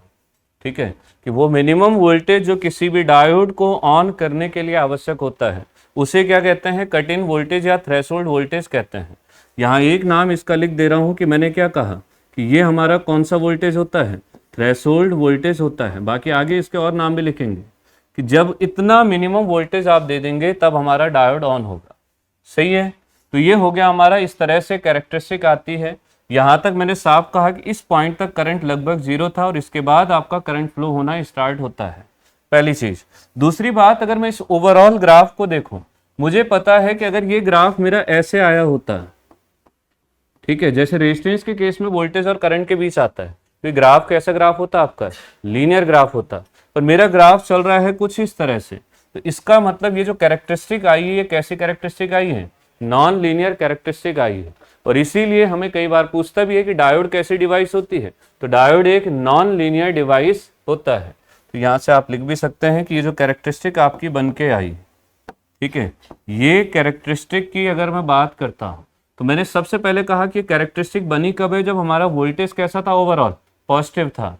तो डायोड वोल्टेज की मैंने बात की कि पूरी रेंज में डायोड वोल्टेज पॉजिटिव है।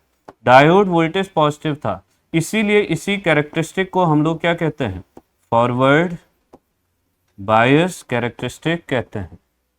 ठीक है, कि ये कौन सी कैरेक्टरिस्टिक हमारी? Forward bias characteristic. सही है, और फॉरवर्ड बायस कैरेक्टरिस्टिक के लिए आपको याद रखना है कि ये कैसी होती है आपकी? नॉन लीनियर बनती है, अरेखीय जिसे हम कहते हैं। भाई इतनी बात सही है? अब देखो, ये तो फॉरवर्ड की कहानी हुई। सेम बात को अब हमने कहा जरा रिवर्स में लेकर चलते हैं। तो रिवर्स की जब बात आई, रिवर्स की कहानी को जब हमने स्टार्ट किया, तो हमने कहा कि जब रिवर्स बायस में भी वोल्टेज को बढ़ाया जाता है, मुझे पता है कि रिवर्स में तो ऑलरेडी वैसे भी करंट लगभग कितना होता है आपका? 0 होता है। ठीक है, तो यहाँ भी एक पॉइंट तक मैंने साफ कहा कि ये हमारा डिवाइस कैसा रहता है? ऑफ स्टेट में रहता है। ठीक है, पर कंडीशन ऐसी आती है कि एक टाइम ऐसा आता है कि हमारा रिवर्स में भी डिवाइस ऑन हो जाता है, और जिस कंडीशन से या जिस स्टेट से ये ऑन होता है, ठीक है, इस पॉइंट को यहाँ कहते हैं हम लोग, ये वाला पॉइंट होता है आपका ब्रेक डाउन वोल्टेज। ठीक है, ये भी टॉपिक सब डिटेल में आगे पढ़ेंगे अभी। ठीक है, ये होता है आपका ब्रेक डाउन वोल्टेज। ये ब्रेक डाउन वाला पॉइंट हम लोग जीनर डायोड में पढ़ेंगे। ठीक है, ये कैसे आता है और क्या होता है। तो ये वोल्टेज होता है ब्रेक डाउन वोल्टेज। जैसे ही ब्रेक डाउन वोल्टेज या उससे ज्यादा वोल्टेज हम दे देते हैं, वैसे ही हमारी डिवाइस रिवर्स बायस में क्या हो जाती है? एक तरह से ऑन स्टेट में या कंडक्टिंग स्टेट में आ जाती है। ठीक है, तो यहाँ अभी तक अगर आप देखेंगे जो हमारी ऑफ स्टेट थी, तो इस ऑफ स्टेट में होता क्या है? यहाँ तक हमारा जो रिवर्स करंट था वो लगभग कैसे था? 0 था। और जैसे ही इससे आगे हम बढ़ते हैं, तो यहाँ हमारी जैसे ही ऑन स्टेट आई, तो अब हमारा जो रिवर्स करंट है वो 0 नहीं रहता है, वो कुछ ना कुछ फ्लो होने लगता है। सही है, जरा बनाएं इसको। अच्छा हाँ, एक और चीज़ यहीं से नोटेट कर देता हूँ। जैसे ये फॉरवर्ड बायस हमने लिखा था, ऐसे ही इधर भी लिख देता हूँ। तो मैंने सिंपल सी बात कही कि इस साइड के लिए अगर हम बात करेंगे, हमारा जो वोल्टेज है डायोड पर वो कैसा था? नेगेटिव। डायोड पर वोल्टेज नेगेटिव है, इसका मतलब ये कैसी कैरेक्टरिस्टिक है आपकी? रिवर्स बायस कैरेक्टरिस्टिक है।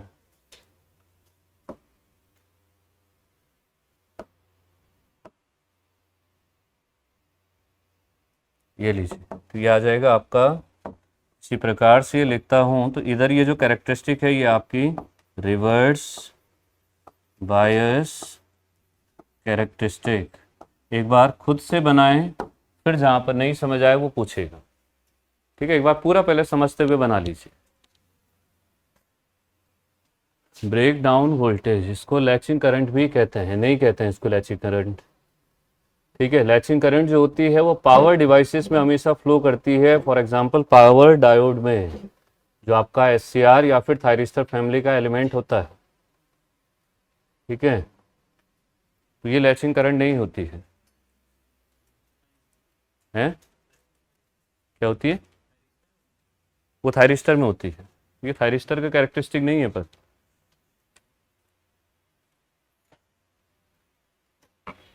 लैचिंग और होल्डिंग करंट जो आता है वो थायरिस्टर में आता है। भाई ये पहचानने को देता है, हाँ ये मैंने भले भर के दे दिया है, तो ये ऐसा नहीं आता एग्जाम में। अभी साइड में बना के दिखा दूंगा कि एग्जाम में कैसा होगा। कौन सा? रिवर्स बायस फॉरवर्ड बायस दोनों को मिला के देखोगे, पूरा डायोड नॉन लीनियर होता है। डायोड कभी लीनियर होता ही नहीं है।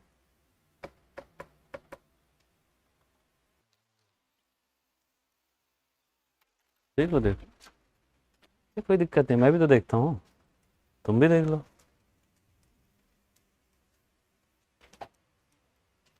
बस कुछ अंट संट चीज मत खोल देना, वो भी फुल साउंड में खोलो, तो साउंड कम रखना बस। कभी जैसे वो किस रेलवे स्टेशन में हुआ था, बिहार में होता वो, हाँ, ऐसी हरकत मत कर देना बस। देखने में कोई हर्ज नहीं, बस साउंड बंद रखना।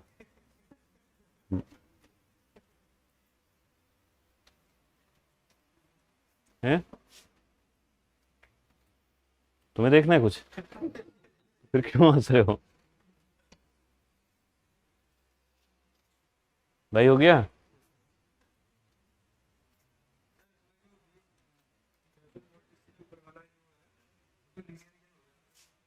वो लीनियर होता है, पर ओवरऑल नहीं होता है लीनियर, ओवरऑल नॉन लीनियर होता है। नोट करके एक पॉइंट लिखिएगा, diode is a non linear device. पीछे कैरेक्टरिस्टिक आपकी प्रूव कर चुकी है।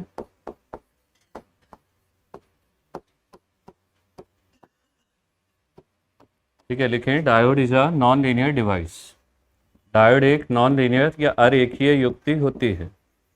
Diode is a non linear device. एक और बात याद रखें, गूगल पर सर्च करेंगे तो डायोड को कई जगहों पर पैसिव भी दिखाता है। ठीक है, तो उस बात पर नहीं जाएं, हमेशा याद रखें डायोड एक एक्टिव डिवाइस होता है, is a non linear device. ठीक है, तो हमेशा याद रखें कि डायोड कैसा होता है आपका, नॉन लीनियर होता है, एक्टिव होता है और यूनिलेटरल होता है।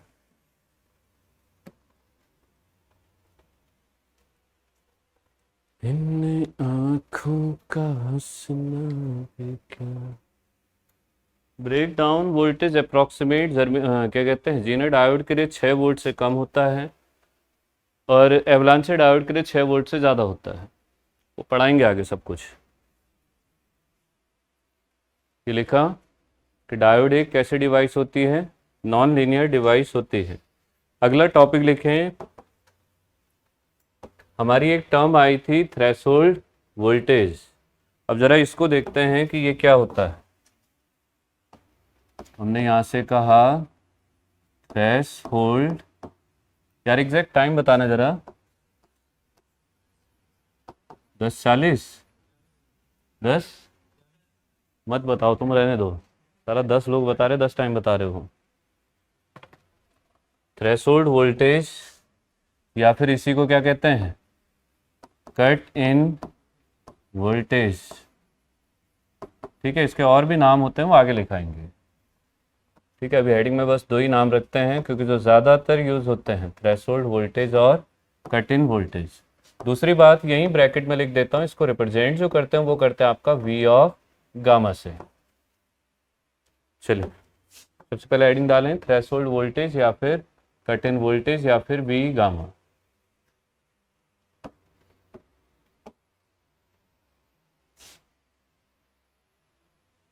तुम सारी क्लासेस में ऐसी बातें करते हो, जानबूझ के मेरी क्लास में करते हो हैं? जैसे सभी में करते हो तब कोई दिक्कत नहीं, तब कर लो। हो गया, हेडिंग डाला, थ्रेशोल्ड वोल्टेज और कट इन वोल्टेज।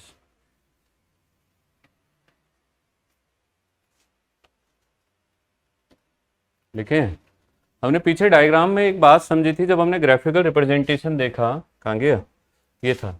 हमने एक बात कही थी कि इस वोल्टेज से, कौन है ये, इस वोल्टेज से पहले तक डिवाइस कैसी स्टेट में थी, ऑफ स्टेट में थी, और जैसे ही कम से कम इतना वोल्टेज दे दिया तो डिवाइस क्या हो गया, ऑन हो गया। तो इसका मतलब मैं ये कह सकता हूं कि ये वो मिनिमम वोल्टेज था जिसको देते ही मेरा डिवाइस क्या हो जाएगा, या डायोड क्या हो जाएगा, ऑन स्टेट में आ जाएगा। तो सेम यही बात को मैं लिख रहा हूं कि वो मिनिमम वोल्टेज जो किसी भी इलेक्ट्रॉनिक डिवाइस को ऑन करने के लिए आवश्यक होता है, उसे ही हम लोग क्या कहते हैं, थ्रेशोल्ड वोल्टेज कहते हैं। तो यहां से मैंने कहा भी द मिनिमम वोल्टेज, कि न्यूनतम voltage, the minimum voltage required, the minimum voltage required to enable या फिर on आप कह सकते हैं, to enable और on any electronic device, कि किसी भी इलेक्ट्रॉनिक डिवाइस को enable या on करने के लिए, any electronic device या एनेबल या ऑन करने के लिए किसी भी डिवाइस को, the minimum voltage required to enable और on any electronic device is known as, इसी को क्या कहते हैं, थ्रेशोल्ड वोल्टेज या कट इन वोल्टेज कहते हैं, is known as threshold voltage. इससे आगे की कहानी कल। ठीक है, ये टॉपिक खत्म नहीं हुआ है, इस टॉपिक को कंटिन्यू करेंगे नेक्स्ट क्लास में।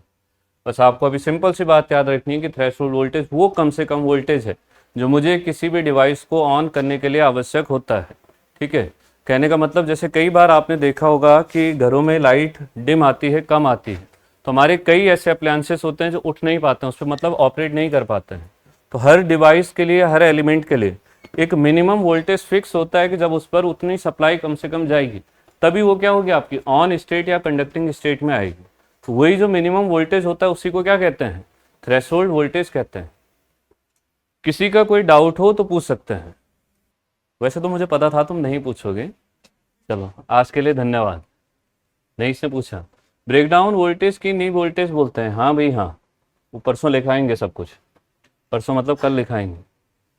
चलिए आज के लिए धन्यवाद।